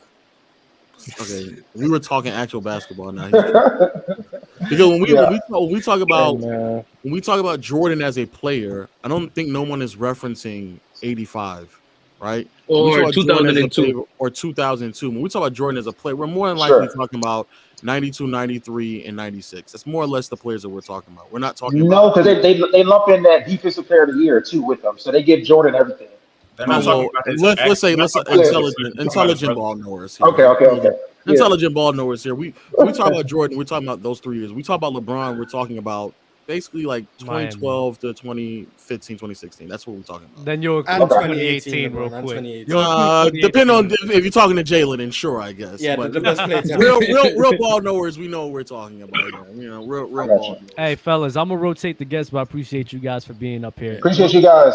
Appreciate it, bro. Hold on. Dub. I need my dog is happy to be on the show. You got cooked. See, that's the thing. When you get cooked, you just have to accept it. No. You Dub just cheated. He had home court. Low is a Dub had home court. Low is a Capricorn. No. Dub had no. He got sent to the ether. Hell no. I need a rematch. No, he cheated. All I said was KD yes, he cheated. Yes, you he did. got cooked. No. Wait, okay, this is why I need a rematch. How is me saying that KD drops in all categories me getting cooked? It's a fact. I can't remember what the conversation was, but you were comparing KD to Jaylen Brown, bro. I was comparing their weaknesses. This is an L right there, bro. What Dub says, where Jaylen Brown's weaknesses are the same thing that you, Low, says are KD's weaknesses. And what I've observed, you got cooked. Just accept. No, hell no. I need my rematch. One of Jaylen Brown's weaknesses, I would argue, is like shot selection, especially from behind the arc. Kevin Durant does not have a bad shot selection. Yeah, but like, but more all in all. Ball handle, the drop off defensively, the lackluster playmaking. Like, those are type of things that Dub brought up for Jaylen Brown. Wait, so what is the point? What's the point of this? My point is, Dub is trying to cheat me. But I was low key cooking him. That's what I'm trying to say. No. Are you saying that Jaylen? I know you're not saying Jaylen Brown's as good as KD. I'm not saying that. I'm just trying to say that Dub's logic is inconsistent, and that's what I'm trying to point out. But he cheated. He cheated me out of my point. He never cheated. You got yes. He okay. It's fine. It's fine. It's fine. It's fine. Like, it's okay to accept that you lost. Like, it happens to everyone. I'm pointing out inconsistency. I don't know how I lost when Dub is being inconsistent. It's right there. You lost. But, it's okay. You lost. Damn, you vexed about this, huh? Yeah, some people can't accept an L, and I understand. As someone who's never lost, like I don't know what it feels like. I agree as well. Someone else who also has never lost myself. That's nasty. Low as a couple cooked you. Off of what we talked about, that's nasty. Yo, chill, dog. Chill. Nah. Uses, are there any teams that would have made the playoffs that didn't if Espo was their coach? Houston. You think Houston would make the playoffs? You're crazy. I don't even know if he's that much of a You're a wild boy. Hey, Mars, this will be your first time you losing a debate if you say that. We'll be in the play-in. We'll be 500. We'd be 500 if Eric Spoelstra was our coach. Chicago? You think Chicago will be in playoffs? Chicago could. They have DeMar DeRozan. I know. But you think Chicago could be though? Do I think Spo can overcome DeMar? Yeah. To make the playoffs, yeah, I think they can make the playoffs. I think they could too. As well. Oklahoma City? Yes, actually, yeah. Mm-hmm. I would say yes to that. He had Giddy like a Toronto. See, Toronto already had a solid. Shoot. Yeah, they can't shoot at all. I don't know what Espo could do on that team, honestly. Dub, you do Dallas makes it, right? For sure. I don't know. They don't have the personnel to play defense. Dallas makes it. They do. Because he gets the ball out of his hands and make him an off-ball mover. So right now we have Houston, Dallas. No, we don't have Houston. We had Dallas, Chicago, and OKC. Yeah. And Houston. What about Utah? Maybe. Midway through the season, they start trading off players, so that has nothing to do with Spoelstra. So it's a maybe. I don't see Donovan Houston, Donovan Samuels. Dub, you doing a live stream for game 1? I may just do it on my channel. Why not? Content. Yeah, W content. We'll have some fun. Get a bottle. And if that's the case, oh my gosh, who's blowing in the mic? What's going on? I think I know who it was. It's not Avion Plummer. He's a GOAT member. No, that's not. Shout out to you, by the way. If that's the case, that, got you, bro. If that's the case, why have a take on any player if you weren't old enough to witness? I didn't have WGN growing up. But from what I did see, especially when he came to the Omni, dude was insane. I don't know. Maybe he's talking about Michael Jordan. I just don't like people having an opinion on someone who they haven't gone to watch. You don't have to see it live. I mean, most games run tape delay in the semis anyway.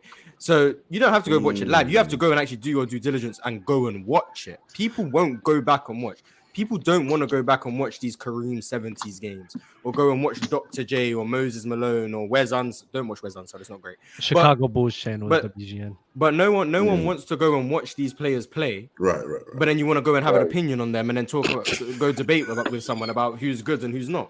You never watch them. So It's really just the fact that y'all having a very strong opinion on people that y'all never watch. Like people want to debate me about Moses Malone and then they can't tell me about Moses Malone game besides some MVPs and averaging 30 and 15. Yeah, like you don't know anything. So why are you talking to me? If you got ask some me about, Wikipedia warriors out there. That's what it is. if you ask me about Mitch Richmond, I don't know enough about Mitch Richmond to make a sound argument. Now, if you ask me about Bernard King, I'm sorry, I don't know what to tell you. I haven't gone back and watched those Knicks teams to know about Bernard King, so I'm not gonna have a good answer for you. So I'm gonna stay quiet. Like when there was a super chat on the panel about Len Bias, I never watched him at Maryland.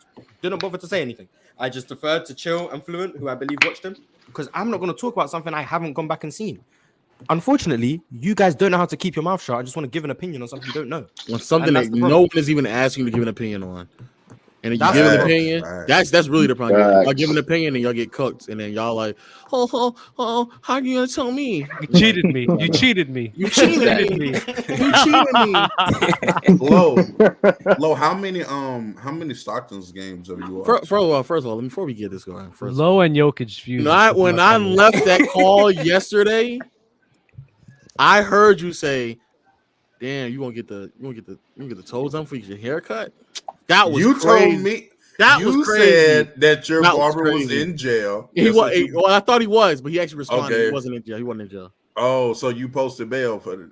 No. He just he actually got It's a a shop barber, now, it's so he okay, can't always respond. But no, it's a nice fade, man. Nice Yeah, fade. Hey, I see you, my boy. You wanted the credit, I'm gonna give it to you. Real talk. You had beef with Low as a capper, right? We have 5 No, minutes I left. thought he was about to come up here and cook low ass, so I wanted to be up here for it. But Thank you. He has an agenda against. He hasn't said a single thing. For his get back. You got dressed Real talk. Like I want to describe this situation to you. I want you to hear it also. Dob said that Jaylen Brown has a bad handle, that he's not as good as a defender as like Bob and Ron said. He also said he was a shorty playmaker and he drops off as a scorer in the postseason. I said KD has those exact flaws and somehow I'm wrong. In the postseason.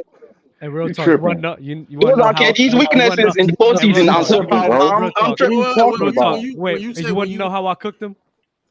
How you go? He used home court advantage. He put me off the stage. Just go back and watch it, bro. Because honestly, bro, it is what it is. He cheated. I got cheated. Dub is okay. I cooked you. The people know. The people don't know. No one agreed with you. No, you don't. Chat agrees. How often does he drop as a scorer though? KD, Yeah. frequent, decent. At least past his. Are you saying his he's prime. dropping his as prime. far as like the Past his volume peak. or the efficiency? The The volume. or the- efficiency. He's at the volume. He's at the volume. No, I said the efficiency. Well, a mix of both depends on what year you want to But pick when out. is he dropped in volume? Yeah, that's what I want to know. Last year, when he got swept, Okay. Okay. So that's 1 year. Is there another year? and this 2016 against the Warriors, he dropped.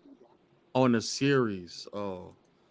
Yeah. So yeah, I guess maybe there are series where he drops. Sure. I would But say for an I entire would- run, I don't think there's that many. I would runs say where that he they drops. do share. They share similar deficiencies in their game in the playoffs. Now you can say KD's a much better version. That's what I'm saying, but Dub wants to cheat me.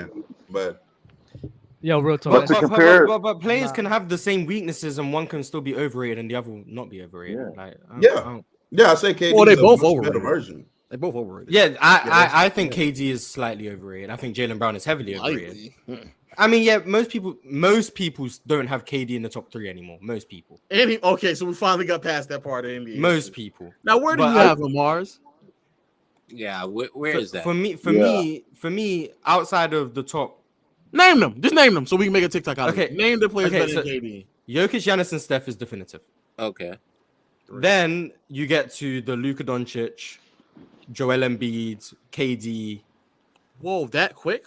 Wow. That tier, Luka? that tier of players is Wow, where that KD's quick? in. Whoa. Yeah, I think KD's 4-3-6. Wowzers, that quick? Wow. Yes. Who are So you he's putting? still- Who are you so putting? he's still over him? overrated. Already better than he's still better than Tatum right now. Still better than Tatum as well. Is it? I think KD's better than Tatum. But yeah, who I'm willing to entertain Anthony Davis. Yeah. But other than that, you should entertain it because that's the- I'm that's off Kawhi. I can't do anything. Okay, with so we can't use Kawhi. Yeah. I don't know what to do with Kawhi anymore. And Joel and we Embiid can't- is also getting into that bracket as well. I don't know what to do. and, with him. okay, and that's fair. But we can't say a healthy LeBron. Jimmy Butler. I'd rather have KD than LeBron. I don't know Healthy why LeBron. are you so hype on the healthy Healthy LeBron? LeBron is before the foot injury, right? Before that Dallas, before that game in Dallas. I'd rather have KD. I still think KD's better. But I think KD's in the 4-3-6 realm. Me personally. I'd struggle to get him outside the top 7. Unless you can, if you think LeBron, sure. AD is someone I said I'm willing to have the conversation about. That's cool. But other than that, like Tatum, no. Jimmy Butler, hell no. Okay. He's closer to Tatum. Dame, no. He's closer to Tatum than I think you are willing to admit, but it's fine. They can be close. I'm still taking Why do you KD. acknowledge Jokic performing He's badly worse. against? Wait. Why do you acknowledge? Tatum's Jokic? not better than KD. Why do you acknowledge Jokic like his percentages and not. scoring dropping against the Suns, but you're not acknowledging Who, KD me? dropping? Yeah, Jokic dropping against the Suns like 2 years ago? yeah. You literally just said, well, Jokic was all alone, and they were able to slam double teams at him, which Mhm. made him struggle because of that. Like, why do you Mhm. not give KD the same bailout? Because I think once more, we had this conversation several times. No, Because no, that's no. the okay. to, okay, to what? say like he's not in the 4 through 6 range because it seems as if you have a problem with that. Yeah, Like, I need to hear the 4 names through you 6 have over range. KD. The 4 through 6 range is not a crazy overrated range. Well, I have Kawhi. So if you're saying Kawhi, Yeah. then that would take out a name right there. I think Luka is better. Cool. I think LeBron is better. Okay. And then 80 is where I have him 80 next to I have him 80 and then Tatum. So you have KD at 8, 9 because I have Kawhi there. Embiid at 10. Oh, Jokic, Steph, Giannis, Luka, Embiid. Weren't you the same guy that said Embiid LeBron wasn't 5, even a okay. top 20 player? Yeah, but he Times wasn't changed. healthy. Time- he wasn't time- healthy in the time- beginning of the time- season, dog. Times change. But Use I your, think you got Use Luka. use your mental, So dub. so- He okay. How wasn't- long did he wasn't go on? healthy. How long did he go on that run for? Like how Like long did 20, that run 25 last? games. games. Yeah, 25. 25. So 25 games is enough to put him over KD. Yeah. Let Low get his top 10 so we can clip it. Oh, my bad. I mean, what are we? Dog, What are we're we? running over time right now. But what are we gauging we are. off of KD? Oh shit. Hey, Low, we need your top 10. Low, we need your top 10. So lucky. You're so lucky. Go ahead. Yes, Dog, man. you're We an gotta L go, host. man. My bad. I L didn't realize host, that. dog. I didn't realize. Golly, all right, Fuck. guys. I guess we'll see y'all tomorrow, Nah, top man. 10 real quick. Top 10 real No, quick. we gotta go. It's 2:30, bro. Come on. I just It's need the 2:30. last name. I could clip it up. No, but with it's all the 2 and a names half. that I'll you're say it giving me. off. How about this? I'll say it off. Say it now. Say it, bro. Come on, we gotta I go. need the last name. Come I on, need the last bro. name. Shaq blowing up my line right now, bro. He's telling you to come up, pack this shit He up. li- you Low, lied. who's number You 10? lied. Who's number 10? Butler. There we go. We got the top 10. Okay. Just do your Okay. editing. I got magic. it. There I we got go. it. Okay, there we I got go. it. So Joel Embiid's out of the top 10. No, he got Joel Embiid at I 5. already said it. He said got he Joel said Embiid. we gotta go. He said See, Jokic, this is Steph, all- he said Jokic, Steph, Giannis, Luka, Embiid, LeBron, AD, Kawhi, KD, Jimmy. That's what he said. I did not say Joel that at order, five- but whatever. Joel Fav is That was close. ridiculous. But Doc fellas, Rivers tax like and injury tax. like the stream, subscribe. Y'all be easy, chill with chill coming soon. I'm gonna have to chip.